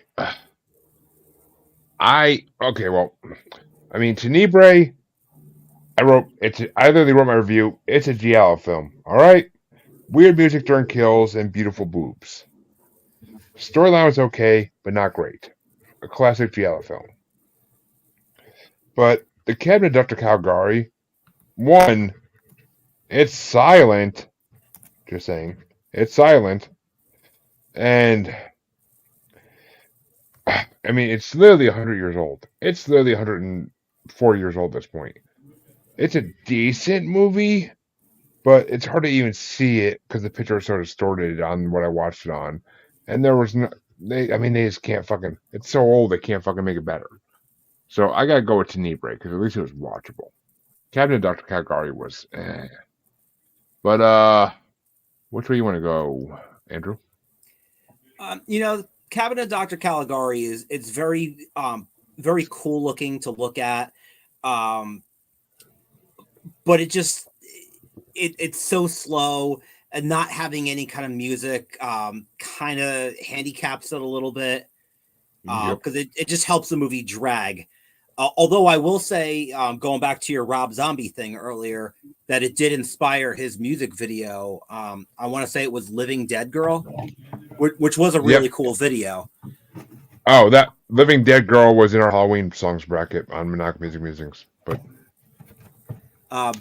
But that said, like, while it's, a beautiful movie to look at, so is Tenebrae. And Tenebrae also has fantastic soundtrack, boobs, and just boobs. that bright, vibrant Argento color. Yep, I agree. And it's Argento, so. But you gonna go Tenebrae then? Yeah. Yeah, I'm surprised. Like, with the couple of Argento flicks we had on here, like we still didn't even put like Phenomena on here, which is one of my all-time favorites. I did not. And is that a serial killer movie? I don't think I've ever seen it, but It's on the borderline. all right. I It's kind of guarantee. I guarantee. If we do a guarantee it Giallo does. one, it's on that bracket for sure. But it's All right. kind of on the yeah. borderline-ish. I was gonna say it's probably on the Giallo bracket or on the slasher bracket, because the slasher bracket is 900 plus movies, and we've only done the first 34 of it. So yeah, Jeez. it's a lot. There's a lot of slasher movies in existence apparently, but which way do you want to go? Jesus Christ, that was. All right, Wait, was Chad. that- Which way you want to go? Oh, okay. Which way you want to go, Chad? Yeah, so I do like Tenebrae a lot. However, I'm going Caligari because I feel like, as far as I know, it's the first movie with a twist. And I'm a big fan of twist endings. And if this is the first one and the twist was kind of cool, so and the version that I watched of Caligari, it did have music. Obviously, it may not be the original, with whatever was in the theater at the time or whatever, but it did have music, so it didn't drag in that It regard did. for me. It did have music. You're not wrong. I mean, and the version I watched on, whatever I watched it on for free, I'm pretty sure it was. Was that free? I think it was. It's probably in Point. public domain now because it's over 100 years old or something. But Yeah, all that I stuff. mean, is, I all literally that- tried to tell my kid. I literally tried to tell my kids, like, I'm watching a movie from 100 years ago, and they didn't give a shit. Like, I'm like, really? so I'm going to give it props for that being so old, with being the first twist. So Caligari for me. All right. And that's going to bring it down to Don. Which way you want to go? Tenebrae is my favorite Argento, and it's in my top 5 favorite films of all time. Easy choice here. Which means Tenebrae does win, I believe. Let me get back to my computer. Yes, Tenebrae. Oh, actually, no. Actually, no. I already put him down with Caligari. Shit, we're in a tiebreaker situation here, folks. So, since you're the last person to vote there, Don, what do you want to do for Caligari? Heads or tails? Mm. Or I mean, I'm sorry for Tenebrae. Tenebrae. Oh, so The one you picked. let's go tails. Flipping. Heads, which Caligari moves on. I did not see that coming. Wow. Yeah. Well, I mean, with a coin flip, it's either way. That's why I do it. And I didn't vote for Caligari, so there you go. That's how you know I didn't cheat. But the next matchup, interesting one. It's going to start off with Harley. It's either number 34 from 1972, Hitchcock's Frenzy, or number 9 ranked from 1995, 7. It has to be 7. All right, you answered way quicker than I wanted you to. Just saying. Because my phone needs a charge, so I brought it inside. And I gotta look up where the fuck I know these movies from. Like, I gotta look up my list on my computer instead of my phone, so I can see. Oh, there we go. Cool. I guess actually Hitchcock's Frenzy was one of the ones I couldn't watch. I couldn't find it anywhere. Same. Like, literally anywhere. And I don't know. That's kind of a shame to me because it should be available, I think. But I don't know. I see my reviews in this. What the fuck? Oh. There we go. Oh, I watched 7 a while ago, didn't I? Yeah, I watched 7 for another bracket a long time ago. And yeah, 7 was a phenomenal movie. So I gotta give it to 7. I mean, I'm not that big a Hitchcock fan to begin with. I think a lot of the movies he does are just stupid. Like in this day and age, they're stupid. Maybe they were something different in his time, but they're just stupid now. But Andrew, which way you want to go? Frenzy or 7? I'm gonna go 7 here. Anyone else have a hard time trying to figure out how Gwyneth Paltrow's head in a box with a sad ending? Just me? Your wife said in the box. You tell me. I don't know. I mean, I could see how it'd be sad. I mean, Shallow Hal must be like, ooh, a head in a box. I can use this. But I mean, it's a sad ending. I really watched the movie a long time ago. I almost started watching it again, but I'm like, oh no, I've seen this. And with 50 movies, I'm not watching movies I've seen again. I just can't. But which way you want to go, Chad? I'm a fan of Hitchcock. I like a lot of his movies. Frenzy is fine on his filmography, but to me, 7 is a quintessential serial killer movie. You know, if that's what the bracket is, serial killer, I'm going 7 all day. I mean, it's Morgan Freeman. How can you go wrong? But, and I mean, Brad Pitt too, I guess. But which way you want to go, Don? Yeah, 7 fits the criteria better. I've never seen Frenzy, so I couldn't tell you. But I actually really like Frenzy. I like Frenzy, but 7 fits the genre better. And Harley, I mean, I'm sorry, Felix, finish this out.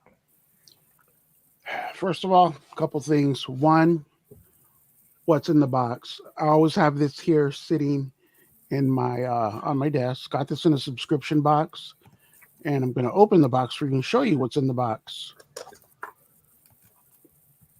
You know, I've never shown anyone what was in the box, but I love 7, man. Even as a teenager, my walls were splattered with posters and pictures from magazines and everything. I ran out of room on my walls, so I started putting posters on the ceiling. My sister worked at a video store, so she would always bring home old posters, and I had a poster of 7 on my ceiling. Time I go to bed, I'd be looking at Brad Pitt, Morgan Freeman. Have to go with 7, man. Love that movie. The ending did shock me. And the cameo with what's his name? The killer. At the end, yeah. Also, you know, had me tripping. I'm like, what? So, yeah, have to go 7, man. Well, that means I get to start the next matchup, and it's a 1974 matchup. It's 2 classics. Number 33 ranked Black Christmas from 1974. Might not be the right picture. I don't know. Yeah, it is. Yeah. But it's facing number 8 ranked from 1974, Texas Chainsaw Massacre. So it's Black Christmas versus Texas Chainsaw Massacre OG versions. And I have to go with Black Christmas because, as my co-host Chance will tell you, I think the 90s remake of TCM is way better than the 70s version. It's a good argument. The 70s version, the fact that they literally call the kid in the wheelchair a fucking, oh my God. Limp. Or not limp. They call him something in the description. I'm just like, what the fuck? Oh, Gimp. Yeah, they call him a Gimp. And I'm like, they're going to call this kid a fucking Gimp in the wheelchair? Like, what the fuck? And I don't know. I think I had to watch this for something a long time ago. I forget, some podcast. I forget what it was. But I watched the 90s version by mistake first, and I was so blown away by how good the 90s version was that when Chancey told me, he's like, that's not the right version. I'm like, it's not the guy from Saving Silverman as sheriff? He's like, no. I'm like, all right. So I watched the 70s version. I was like, this is boring as shit compared to the new one. So, I mean, I got to go with Black Christmas, even though I've never seen it, because you can't find it anywhere. You can't find Black Christmas anywhere. Okay, man. Wait a minute. Okay, let me, did I watch There's that 3 one? different ones called Black Christmas, so.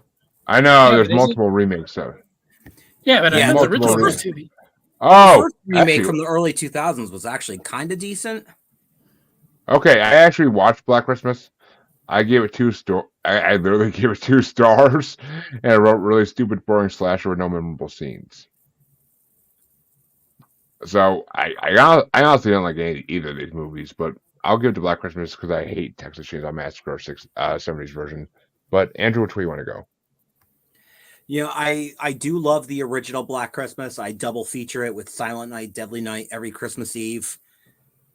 But the Texas Chainsaw Massacre is one of the greatest films ever made. It is a 5-star movie. I have to go with it. And Chad? I love both of these movies. I think in Black Christmas, those phone calls are some of the creepiest phone calls you'll ever hear. Agreed. It's Agreed. amazing. And the performances of the girls in those movies, I mean, the movie is awesome. Like, they're really good. But Texas Chainsaw Massacre, 5 stars. One of my favorite horror movies of all time. I'm going with Texas Chainsaw Massacre. I hate the fucking original. I do. I'll drink The to But, dinner table scene is one of the greatest horror scenes of all time to me. They did better in the 90s. It's actually 2003.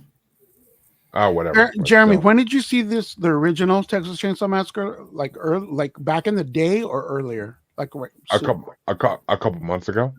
See, that's why you Maybe- don't like it. We watched maybe it a year as ago. kids. We watched it as kids in the 80s, and it No, was I- dirty. It was gritty.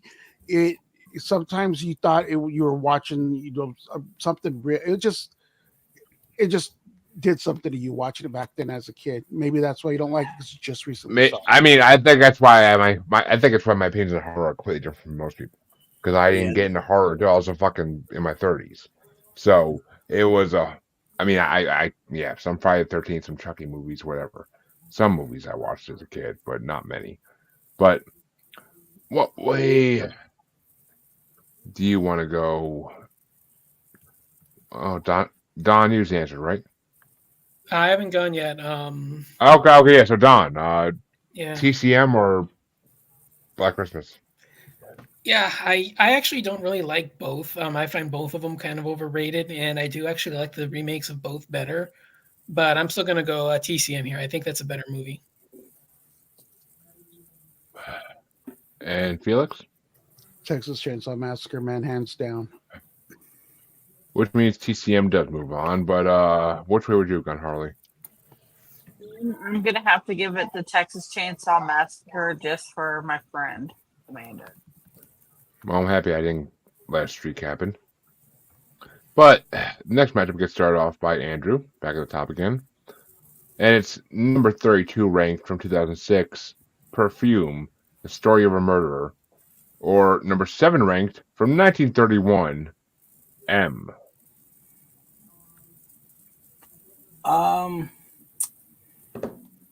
I wasn't really particularly big on either of them, but I will say Perfume is way, way better than M.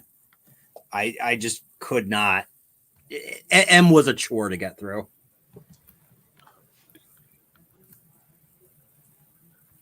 All right. And Chad? I feel the same as Andrew, but exactly the opposite. I'm going with M because I felt like that Perfume was a chore to get through. Oh, we're off to a great start.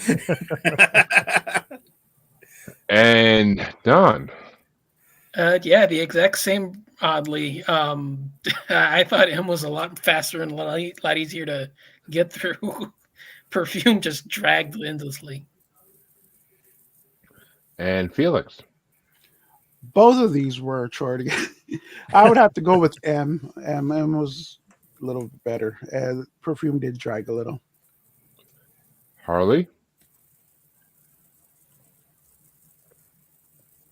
I haven't seen either of these until now, so I guess M because it was better of the two. I am rightfully pissed the fuck off. Because M was a decent movie. It would have been better if it was English dubbed. Storyline was well done, I thought. and those are the biggest fucking eyes I've ever seen. But like literally, the guy, the fat guy with the creepy eyes, like ugh, like creepy as shit.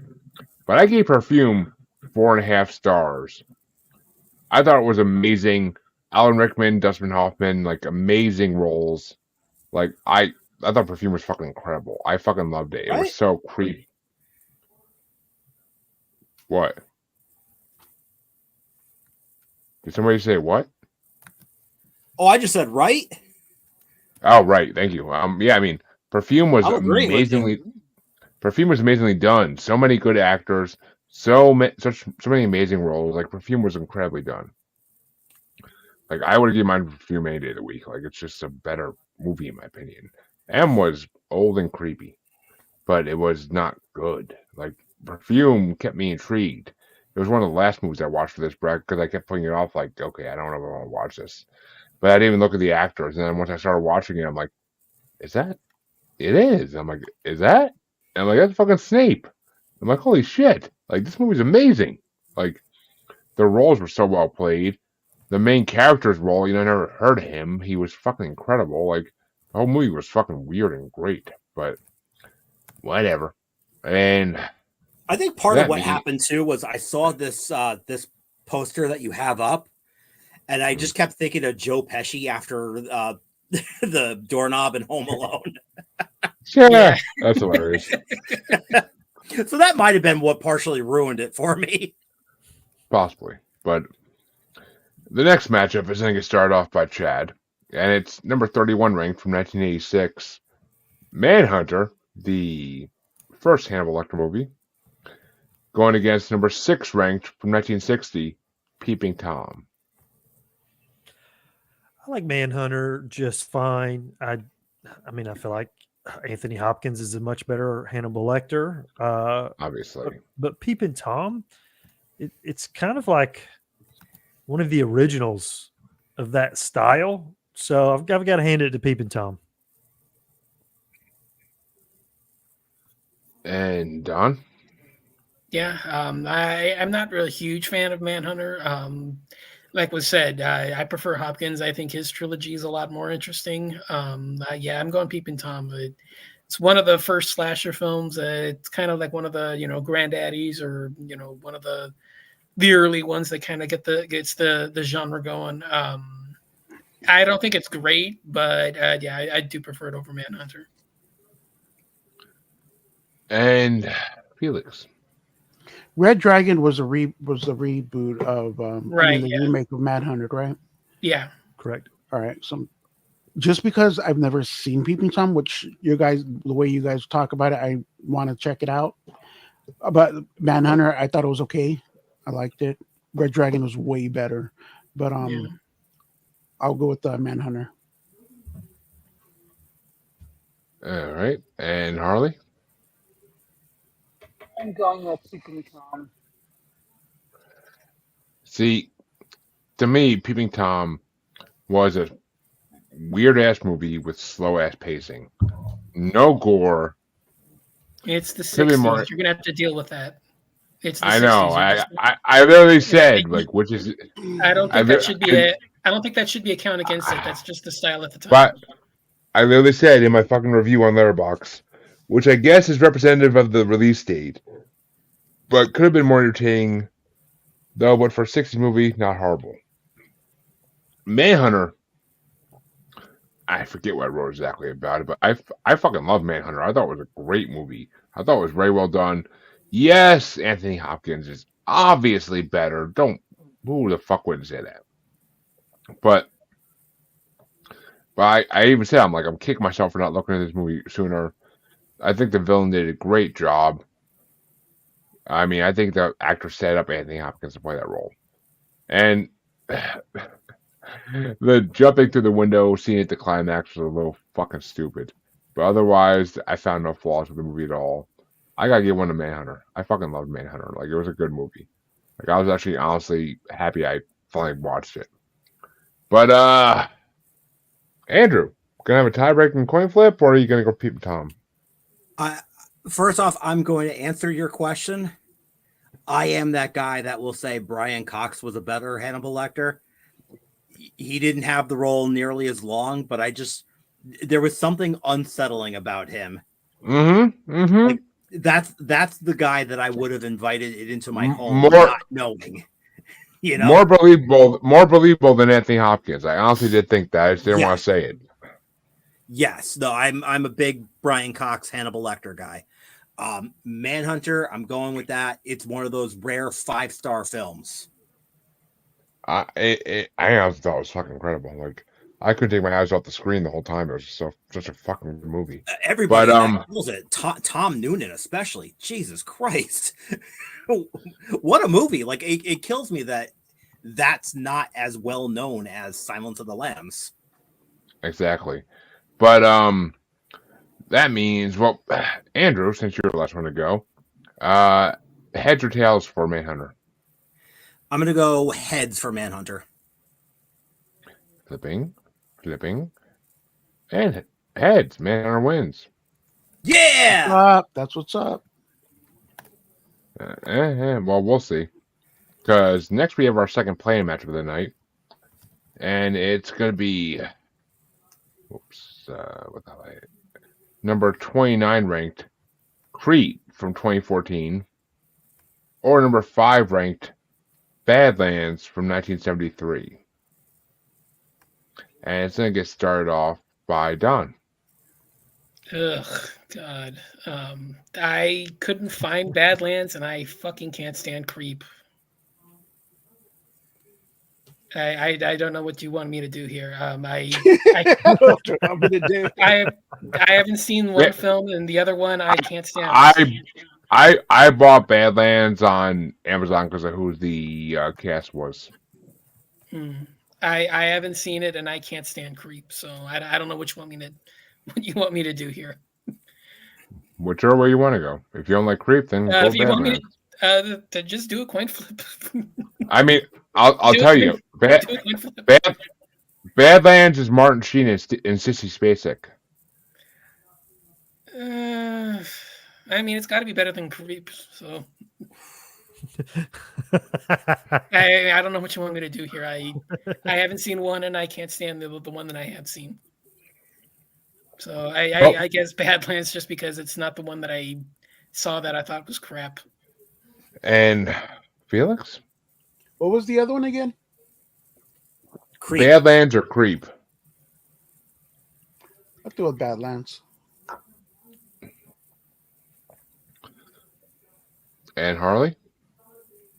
I'm going with Badlands. And I'm gonna give that a big fat yup because Creep wasn't a good movie. I mean, when I read my review of Creep, because I gotta assume it's hilarious. But I mean, the wolf mask, which once again just fucking creeps me up to no end. I mean, it gets to the point of the movie, but I gave it 3.5 stars. I said really weird movie, but the actors play their roles respectively. Ending was definitely different and enjoyable. It was. But Badlands, I mean, the fact that it was a young Martin Sheen and Sissy Spacek, like, kind of, I don't know, enticed me. And I mean, yeah, I said it's another strange movie, but it seems like Martin Sheen and Sissy Spacek are playing slow special people. The narration is annoying by Martin Sheen, and the character's motivation makes no sense. Like, it literally is like they're special. Like, I can't explain it. I actually have to pick Creep because I can't fucking stand that movie. Badlands is such, like, it's like they're literally special people riding a short bus. Like, oh my god. Their logic makes no sense. Nothing makes sense in that movie. Like, Martin Sheen's narration makes no fucking sense. Like, it just pissed me off. Like, I enjoyed it only because I know the actors and actresses. Other than that, it pissed me off. It's like a wannabe Bonnie and Clyde. But, Andrew, which way do you want to go? See, I was actually able to enjoy Badlands, but Creep. Did we mention that Creep is Creep? Oh, yeah. That is by far my favorite found footage flick. Like, I don't really typically like that genre, but Creep was fucking awesome. It was so creepy. That wolf mask. That's all I gotta say. I gotta give it to Creep.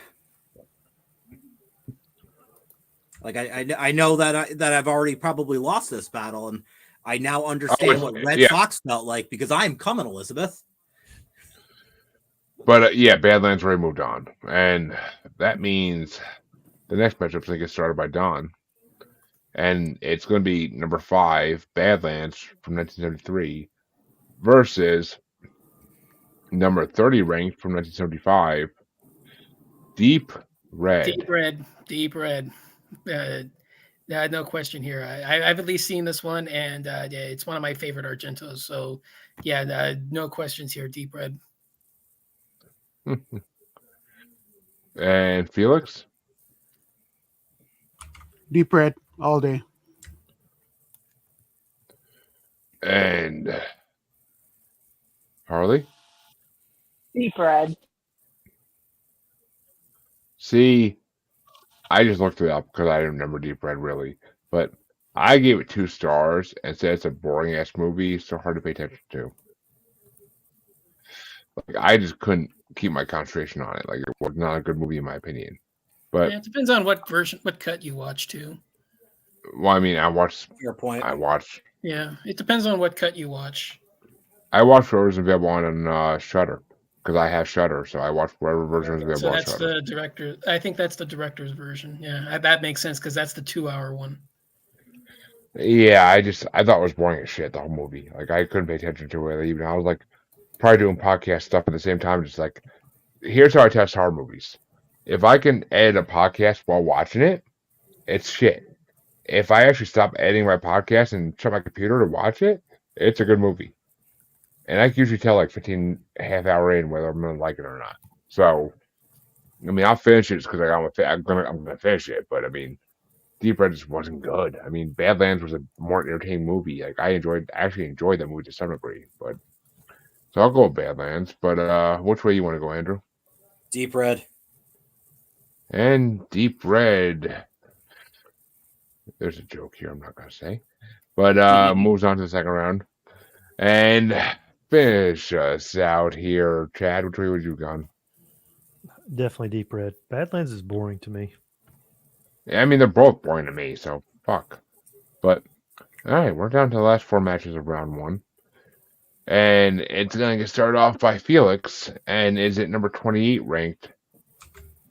Blood and Black Lace from 1964. Or number 4 ranked, The Night of the Hunter from 1955. Night of the Hunter. Interesting. Do I remember Blood and Black Lace? Oh, yeah, I do.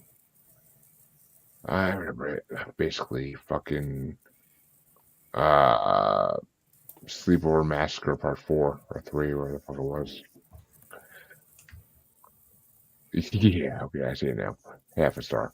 But which way do you want to go, Harley? The Night of the Hunters. Yeah, I literally wrote for Blood and Black Lace that I give it half a star and say it's boring as fuck. Not my liking of giallo movies. But I don't know, it just didn't do anything for me. Like it was just horrible.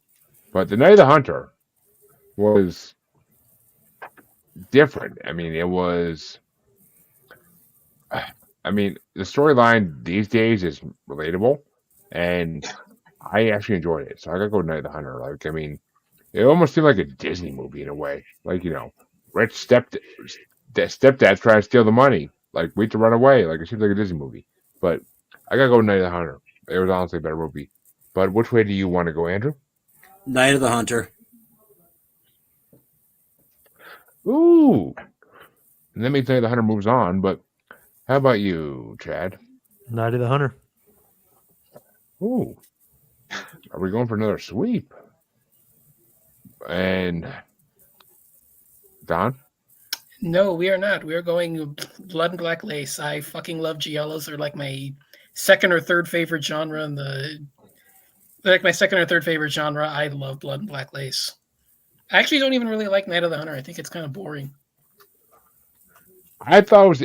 I mean, I honestly told another podcast that we should do it in a recasting because I kind of would like to see what it was like, what was done like in a modern time, like who would play the roles.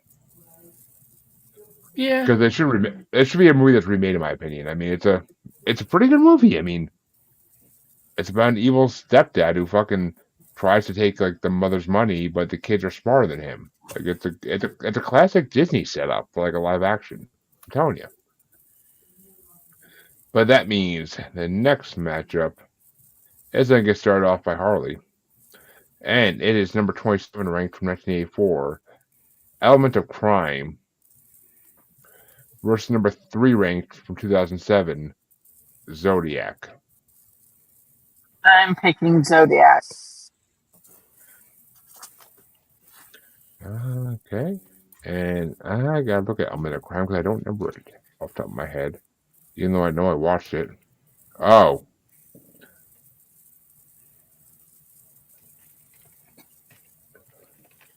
Oh, I kind of do remember this movie to some degree. What did I say about it? Oh. Okay, I gave Element of Crime a half a star. And I literally just said it was a weird movie. I couldn't follow it for a second. But the other one, Zodiac, I saw before. I saw it back in like when it came out in 2007 on Netflix DVD. But I gave it 5 stars. I think it's an amazing movie. And I watched it again. I know I did. Yeah, and it's a really good look. I thought it was a really good look into the police actually looking into Zodiac killings because it's all about the police. I mean, I love Robert Downey Jr. and Jake Gyllenhaal in their roles. And the Zodiac killer saying, like, don't worry, I'll throw your baby out the window before I kill you. It's literally the best line ever in a movie. So I got to go for Zodiac. I mean, Zodiac was fucking incredible. But, Andrew? To be totally honest, I remember watching Element of Crime, and I don't remember a thing about it. I just had to like look up my list, and I saw that I only gave it 2 stars, so I wasn't that impressed. But Zodiac, that's a 4-star flick. Better than I gave it, but okay. Better than I gave Element of Crime, at least. But I'm trying to think what the hell it is. Oh, yeah, the writer one. Yeah, I remember that shit, but yeah. Yeah, I don't blame you. Zodiac is such a better movie. But which way you want to go, Chad? I don't think there's a scenario where I would ever really vote for a Lars von Trier film. So I'm going with Zodiac. Which means Zodiac moves into the next round. And which way did you want to go, Don? Yeah, not a fan of either, but I think Zodiac is a little better movie, so I'm going with that one. I love Zodiac. But Felix, finish us out here. Zodiac was so fucking good, man. I have to go with that. It was just such a good movie for the time.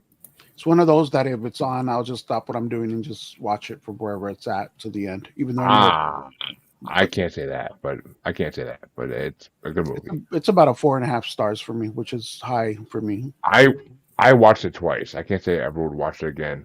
I watched it a lot of times, actually. But the next matchup gets started off by me, and it's number 26 ranked from 1956, The Bad Seed. Look at that stare. Versus,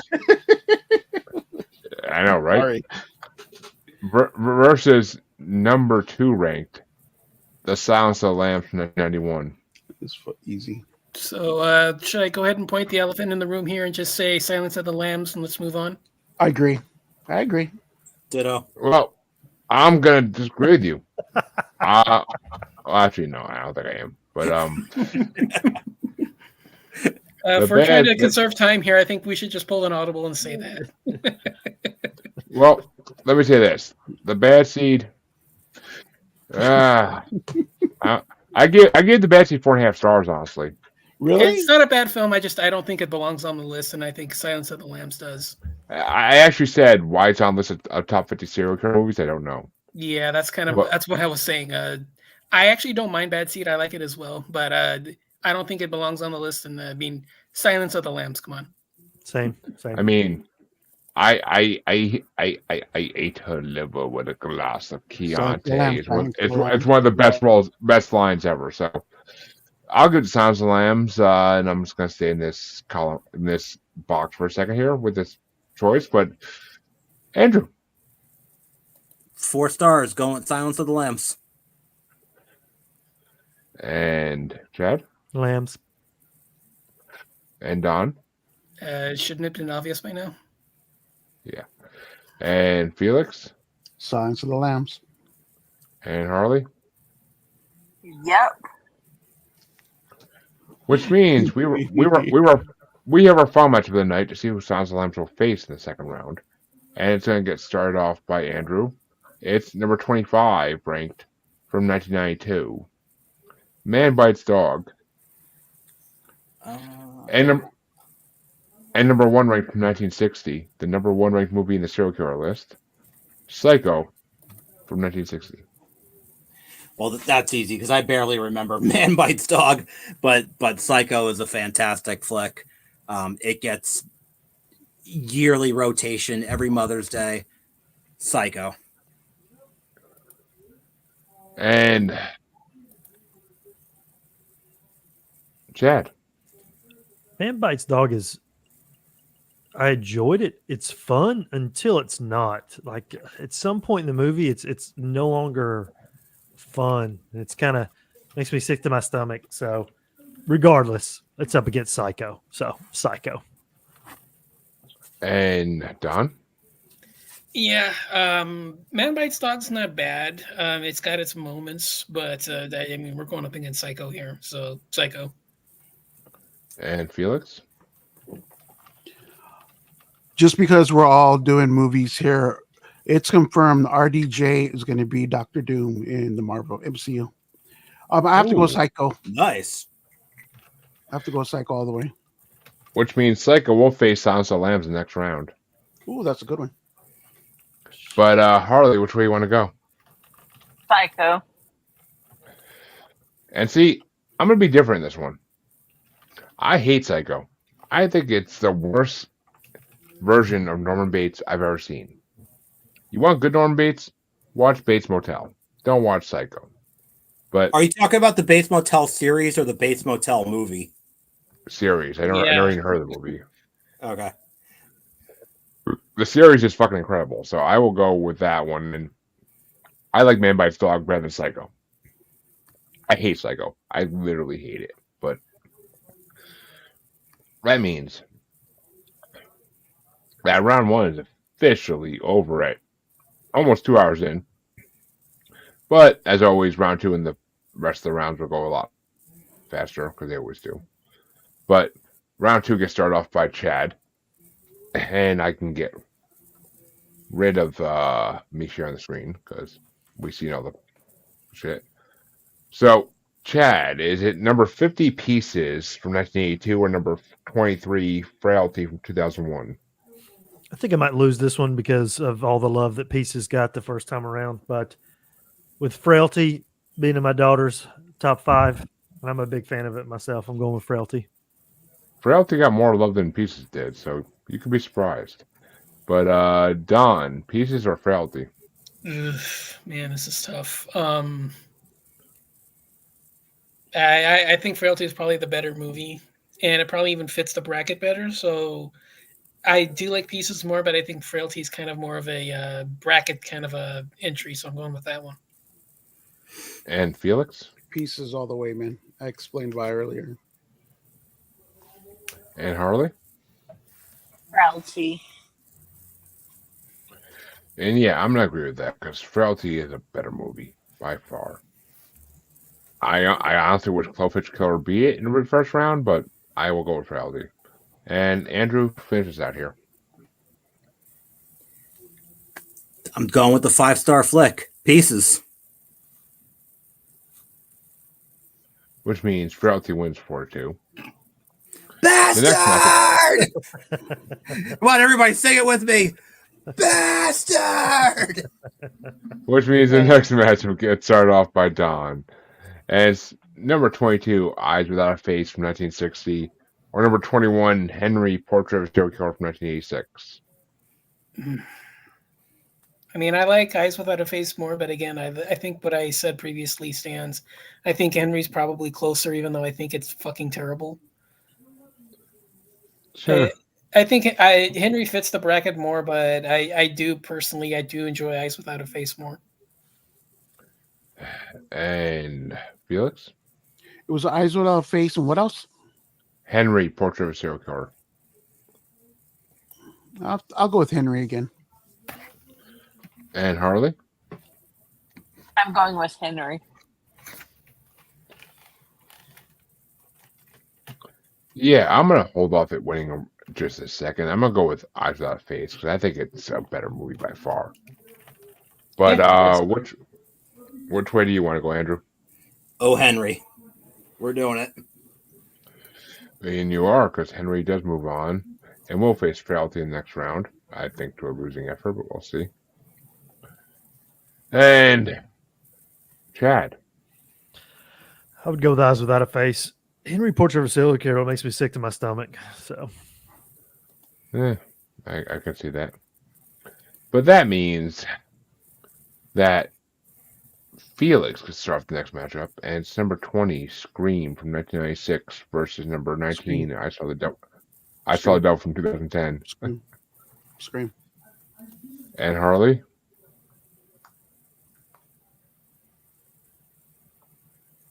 I'm picking Scream. Yeah, I could have guessed that. Yeah. I'm going to go with I Saw the Devil, because the ending of that movie is so much better than the ending of Scream. I mean, maybe it's because I saw it 20-something years too late, but the ending of Scream is so predictable. Actually, I almost saw it like 30 years too late, but the ending of Scream is so predictable. Which way do you want to go, Andrew? I'm actually going to go with Scream. And Chad. like I said before, I love Scream. It's one of my favorite movies of all time. It's just I don't know about it being in a serial killer bracket, but I love I Saw the Devil as well. I'm going with Scream in this case. Which means Scream does move on. And how about you, Don? Yeah, I Saw the Devil actually fits the criteria better. 4-2, Scream moves on. And next up gets started off by Harley, and it's number 44, Serial Mom from 1994, or number 17, The Vanishing from 1988. I'm going with Serial Mom. And I'm going to fucking second that. The Vanishing was not nowhere near as good as Serial Mom. But which way do you want to go there, Andrew? This is a tough one. I'm going to go Serial Mom on this one, too. And Chad? I do not like Serial Mom, so The Vanishing. And Don? Yeah, Vanishing. And finishes out here, Felix. Really quick, I know we keep saying it doesn't follow serial killer. It's not really a serial killer. But if they kill more than 3 people, that's basically the definition of being a serial killer. So kind of is. I'm just saying. What were the options again? Serial Mom or The Vanishing? Vanishing. Which means we have a coin flip. And Felix, since you're the last person to choose The Vanishing, heads or tails? Tails. Flipping. And Tails gets it, so Vanishing does move on. Call me surprised. But the next matchup for round 2 gets started off by me. Oh, fucking ironic as hell. And it's number 41, Deranged, Confessions of a Necrophile from 1974. Or number 15, Halloween from 1978. And yeah, obviously I'm giving it to Deranged. It might be the only fucking one, but I'll give it to Deranged. But which way do you want to go there, Andrew? I'm actually going to go Halloween. God, I'm fucking surprised. And Chad. Halloween. And Don. Deranged. Ooh. And Felix.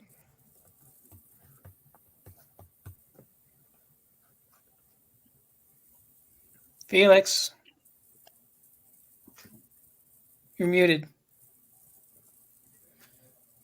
I'm like Still muted. Halloween, and then you said my name. I'm like, I said Halloween. What the fuck? And I'm muted. And Harley. Fine. Halloween moves on. It might not make it past the next one, though. Just saying. And the last matchup in this side of round 2, number 39 ranked Maniac from 2012, or number 13 ranked Behind the Mask by The Rise of Leslie Vernon from 2006. Ooh, that's a good one. And get started off by Andrew. Yeah.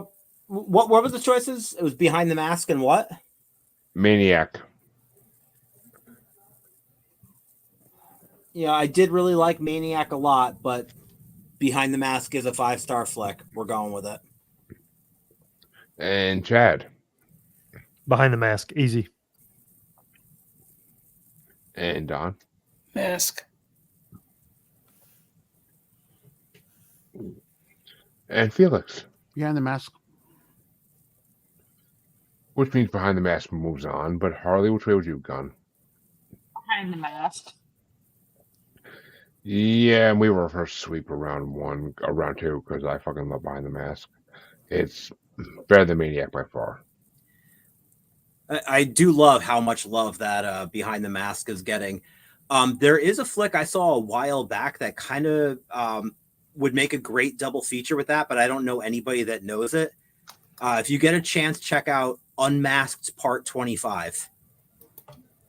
Are there 24 parts before it? There are not. Oh, isn't that it's from like It's a a documentary Scandinavian? type? No, it's a Scandinavian country, right? That's Yeah. yeah, it's like Swedish or Danish or Yeah, some like European. yeah. I've Era. heard of it, but I don't think I've seen it. Yeah, it's a great flick. It just follows around the killer in his day-to-day life. But it And, pairs up nicely. That means the other side of round 2 gets started off by Chad. And is it number 37 ranked X from 2022 or number 11 ranked Monster from 2004? Like I said before, it's Ty West best of the trilogy. I'm going with X. And Don? X. And Felix? X. Harley? X. Ooh, and X taking a surprise win here for me. I didn't see that coming. I thought Monster would get a little more love. But yeah, I got to throw it to X as well. I love that fucking movie. It was one of the first movies I watched for this bracket. I got to fucking throw my respect to it. And Andrew? Ricci was awesome in that. Oh, always. Oh, Ortega. Shut up. Wednesday. Wednesday was awesome. That's all that matters. But Andrew, is it X or Monster? Oh yeah. That was the X sign. I had my mouth full when you asked. I mean, with Ortega, I'd like a bit of mouthful, but you know. And that means X moves on. Another sweep in round 2. But this one gets started off by Don. Is it number 10, the Cabinet of Dr. Caligari from 1920, or number 9, 7 from 1995? 7. And Felix? All 7, and we'll watch them fall. Good song. And Harley? 7. Yeah, I gotta agree. And making 7 move on. Dr. Caligari can get the fuck out of here. Tenebrae should have won that one. But which way you want to go there, Andrew? Here I come with the shocker. 7. And Chad? Get out the brooms. Sweep. Oh, which means sweep versus sweep in the next round. Ooh. But we might have another sweep here, but actually, no, we're not gonna have a sweep. I can go and fucking tell you. But yeah, Felix starts this one off. Is it number 8, the Texas Chainsaw Massacre from 1974, or number 7, M from 1931? Texas Chainsaw Massacre. Hands down. And Harley? Texas Chainsaw Massacre. Yeah, I'm not letting this be a sweep. I'm giving a vote to M. Fuck TCM 74. But Andrew, which way you want to go? Texas. And Chad? TCM. And Don. TCM. Yeah, 5-1. I saw that coming. It might not. We'll see. But the next round gets started off by Harley. Is it number 31, Manhunter from 1986, or number 30, Deep Red from 1975? Manhunter. And I'm gonna give that a big fat yep, because it's way better than Deep Red. But which way you want to go, Andrew? I absolutely love Deep Red, but like I said before, Manhunter is a 5-star flick. And Chad. I'm going with Deep Red on this one. I like both of these movies pretty well.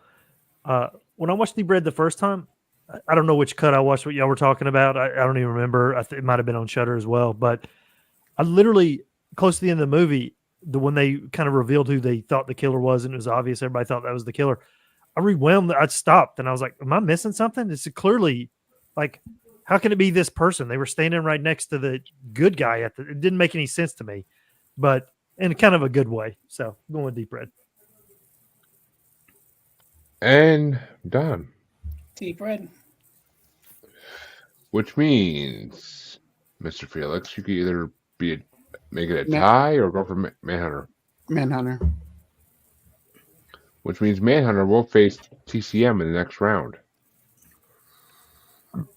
That's gonna be a tough one. Both of them are Yep. 5 for you, right? Damn straight.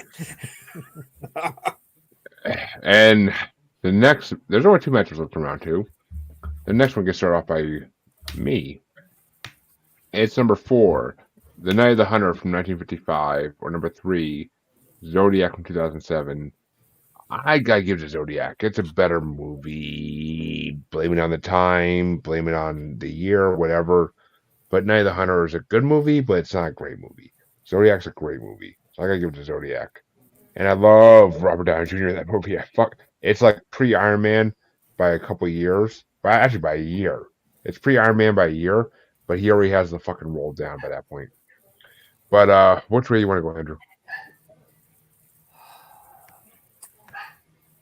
I'm gonna go Zodiac on this one. And Just Chad? edged out there. nothing like some good edging, buddy. But Chad, which way you want to go? I'm going with Zodiac on this one as well. Ooh. And Don? Not a fan of either, but I think I'll go Zodiac. Which means Zodiac moves on. But Felix, which way would you have gone? Zodiac all the way, man. And Harley? Zodiac. And Andrew, you get to start off the final matchup in round 2. And it's number 2 ranked Silence of the Lambs from 91 versus number 1 ranked Psycho from 1960. This is a tough one.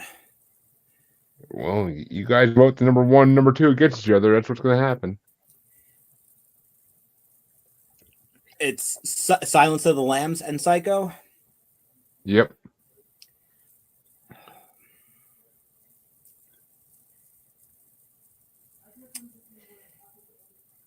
God, this is tough. I think I'm gonna say Psycho on this one, Oh, surprised me. and it's really only because I have to make a choice between the two. And Chad? I mean, it's crazy that this is the second round and these 2 movies are up against each other, but this could be the finals typically, almost. It's a tough one. I'm going to go with Silence of the Lambs. I mean, but they're both awesome. And Don.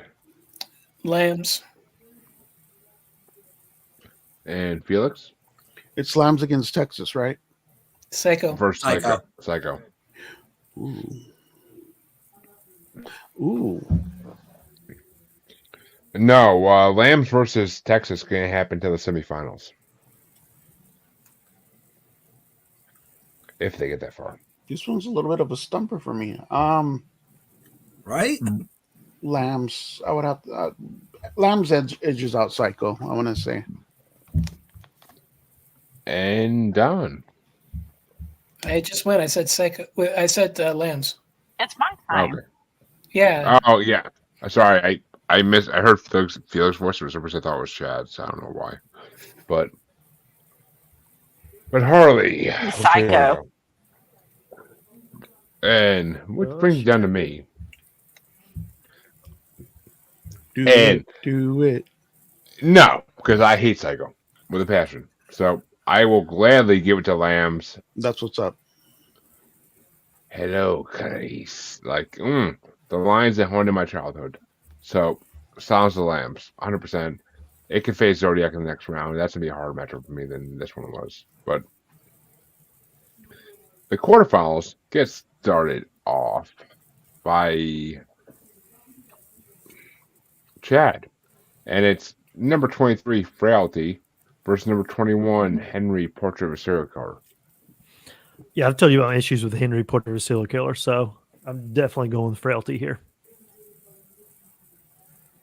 And Don? Frailty. Felix? I've been voting Henry this whole time, but I have to go with Frailty on this one. And Harley? Henry. Ooh. Well, Henry gets a vote, but I'm getting it to Frailty. I don't care if it's Michael Rooker. Fucking Frailty is such a better movie. So I'm getting it to Frailty. But Andrew, which way would you have gone? I've been championing Henry this whole time, but I think Frailty wins this one. It did, indeed. And they'll be facing, start off by Don, either number 20, Scream from 1996, or number 17, The Vanishing from 1988. Vanishing. Ooh. I think you might be a lone man in that one, but we'll see. Felix Scream. and Harley?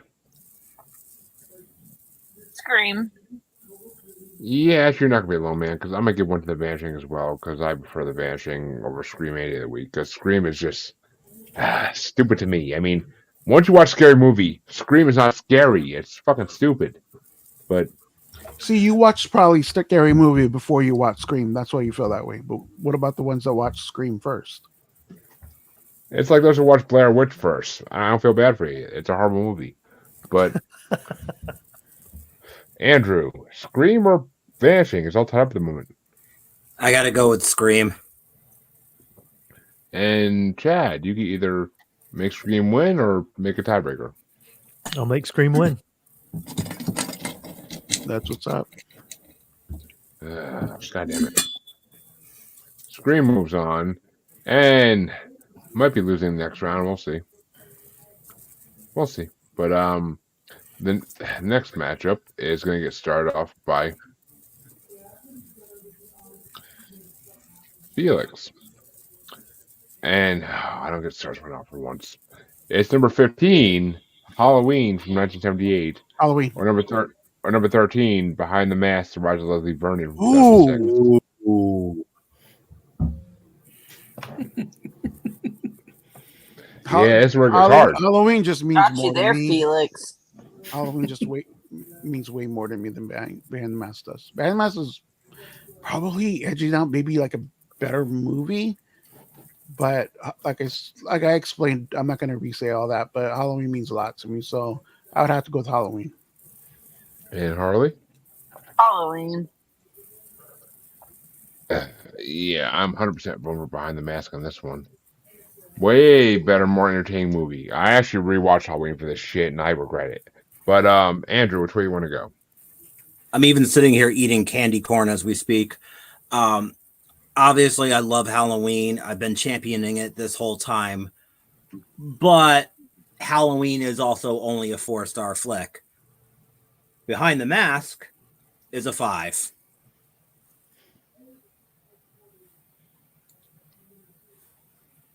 And Chad? No matter how it goes, I'm not going to be disappointed either way. Both of these are excellent, excellent films, and they would be fine in the next round. I am going to go with Halloween just because, I guess, nostalgia. You know, it's a classic. I love Behind the Mask, but in this case, my vote goes to Halloween. And Don, you gonna tie it up, or are you gonna Yes, give, I am. give it to I Halloween? think I actually think Beyond the Mask fits this bracket better than Halloween does. It definitely does. but- Michael Myers kills more than 3 people, though. So he's Yeah, a yes, doesn't make- but serial killer. he kills people because they're there. A serial killer kills people because he needs to kill. Yeah. Behind the Mask fits this bracket better. But Don, since you're the last one to choose Behind the Mask, heads or tails for it. Heads. Flipping. Heads wins it. So Behind the Mask does move on. I can't. And we'll see Behind the Mask in 2 rounds when it gets to the finals for the bottom half. But the other side of round 2 gets started off by Harley. It's number 37, X from 2022, or number 9, 7 from 1995. 7. And I actually have to go with X. I think X was a better movie. The crocodiles fucking added a lot to me, and it's porn. It's fucking a porn movie, basically. Like, seeing different women fuck is part of why I exist on this earth, I think. So, you know, I gotta go with what I was bred and born for.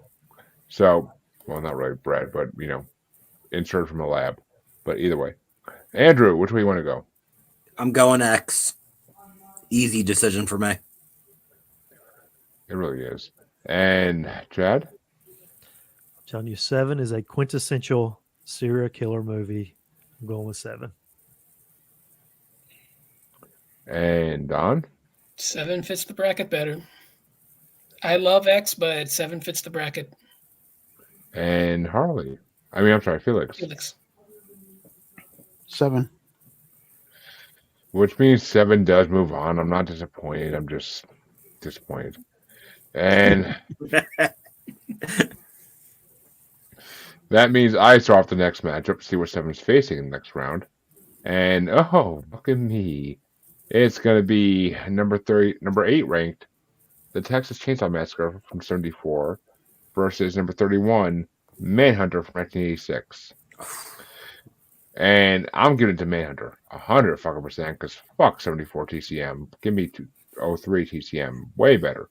But Andrew, which way you want to go? Jesus Christ, this one's hard. And just so everybody knows, whoever wins this will be facing what the hell? Will be facing 7. So it's only gonna get harder. Just like an X. Yeah, no, X did make everything harder. God, this is the toughest one. So far. But you know, I think I'm gonna go with.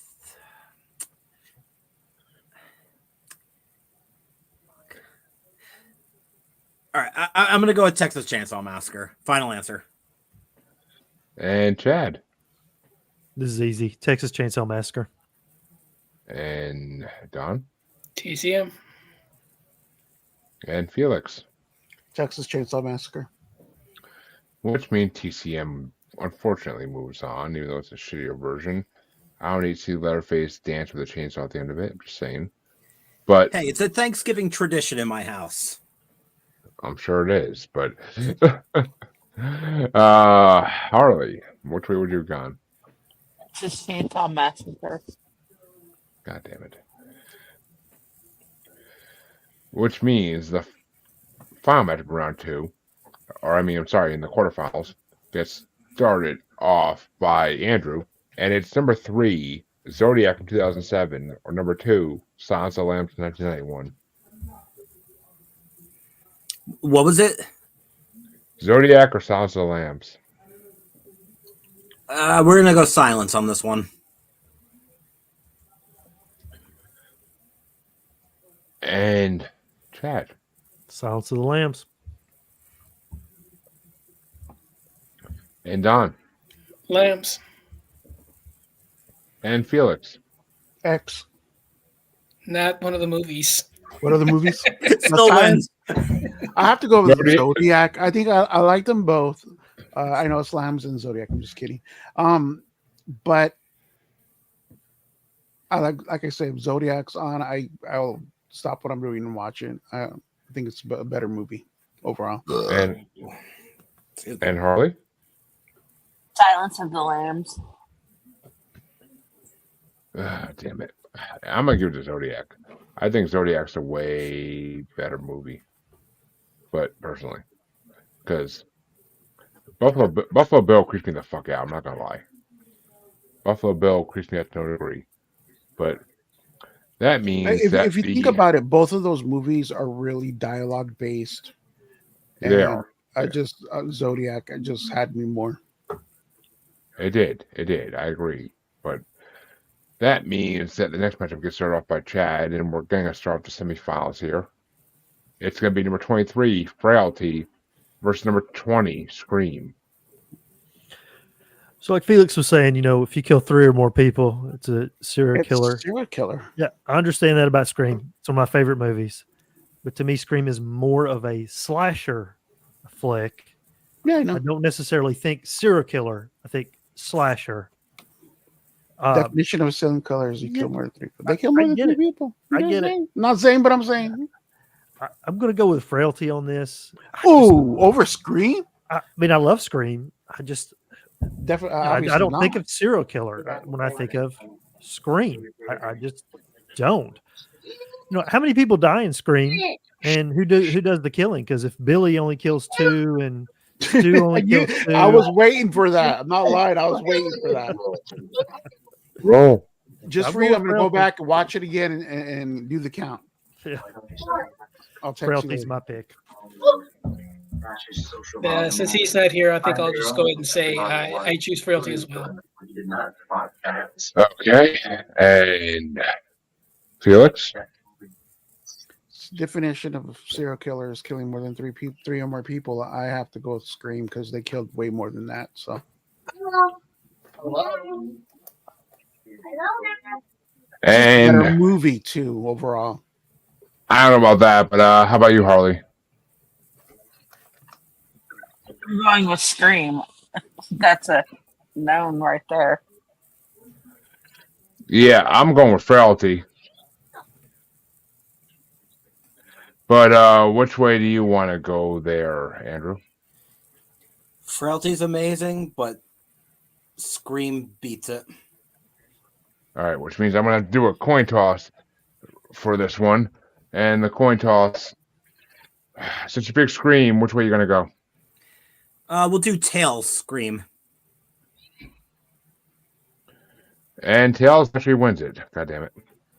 I couldn't have. Scream goes on. But which way do you want to go there, Don? Is it 7 from 1995 at 9, or number 8, Texas Chainsaw Massacre from 1974? 7. Felix? 7. And yes, 7. Early pick 7. Oof. I mean, obviously I picked 7. All right, Andrew. But Andrew, which way you want to go? I didn't hear the choices. 7 or Texas TCM? Chainsaw Massacre. Oh, and I heard a lot of 7 there. Really? Texas Chainsaw is a 5-star movie. 7 fits Come the on. bracket better, I think. Not according to Felix. I'm gonna allow this. I don't like it. Me, look I don't up like that- it one bit, but I'm gonna allow it. I'm gonna look it up. I'm going with 7 as well. Again, it fits the profile. 7.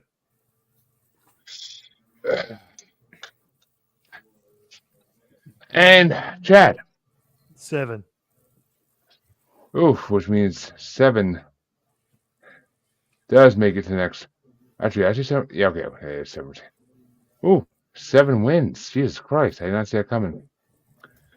That's what she said. A serial killer is someone who murders 2 or more people over a significant period of time, often in different locations. And that means we have 2 fouls, folks, before we have the grand finale. And the Those fouls two. are going to start off by Felix. Is it number 20, Scream from 1996, or Scream. number 9, 7 from 1995? Oh, I'll go with Scream, but that one was a good one. That's a good. That's good. I can't. Whatever wins is good. I go Scream though. And Harley? I'm going with Scream.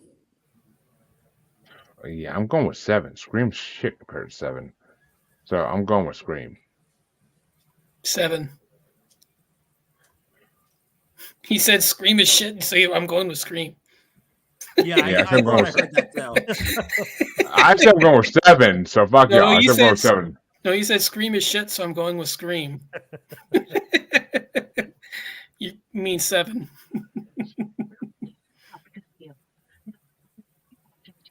And Austin, what up, buddy? But which way you gonna go there, Chad? Or actually, I'm sorry, Andrew, I skipped you. I'm gonna go Scream on this one.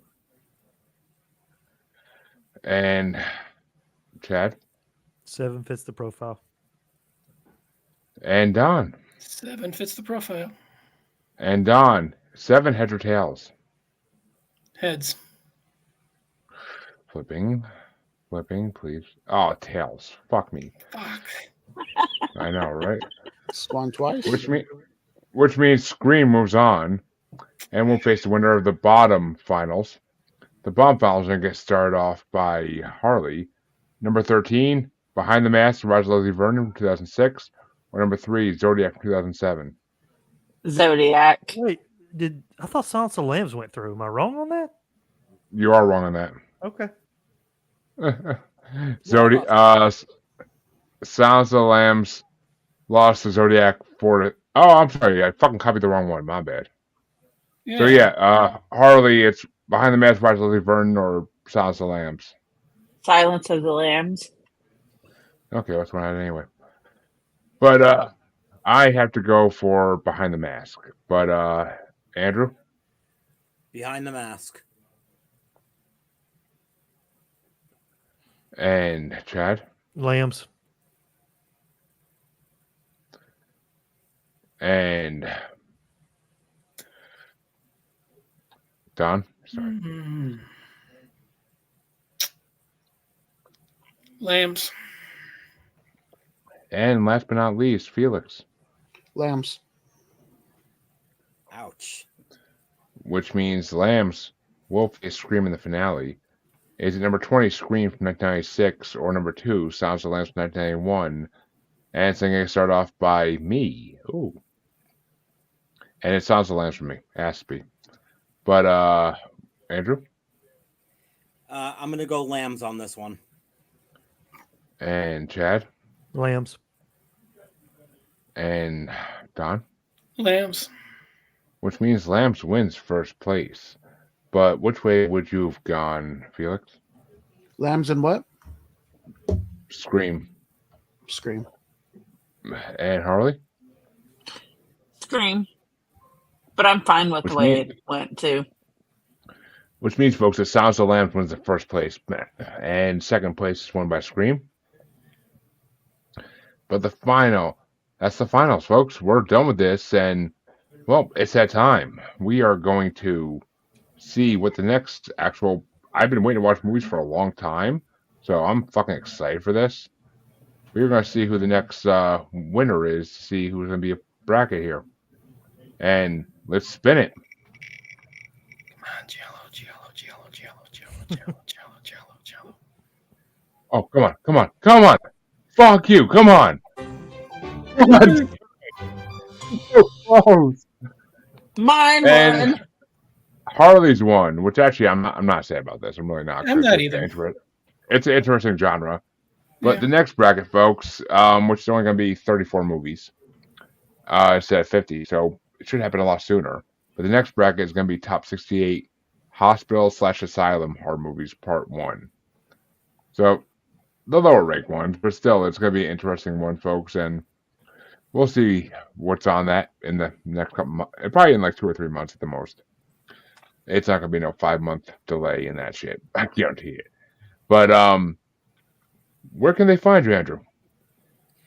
Right now, I'm not really doing any podcasting on my own. I'm just kind of popping up for cameos on yours. But as far as social media, everything is Druidus Priest, just as you see it on your screen. Twitter, X, whatever you call it, Facebook, Insta, all that good stuff. And Chad, where can they find you? They can find me on Twitter X NQC Podcast. That's the Not Quite Cool podcast where we talk about pop culture movies. And then our sister podcast on the same feed is Not Quite Darkness, where we review all of the 80s horror movies from the In Search of Darkness documentary series. Oh, hell yeah. Ooh, nice. And where can they find you, Don? I'll try to keep this brief. My main show is the Horror Countdown podcast. It's basically me and a guest. We pick a topic and do a top 10 list. You can find that pretty much everywhere. You know, Twitter, Instagram, all that stuff. Pretty easy.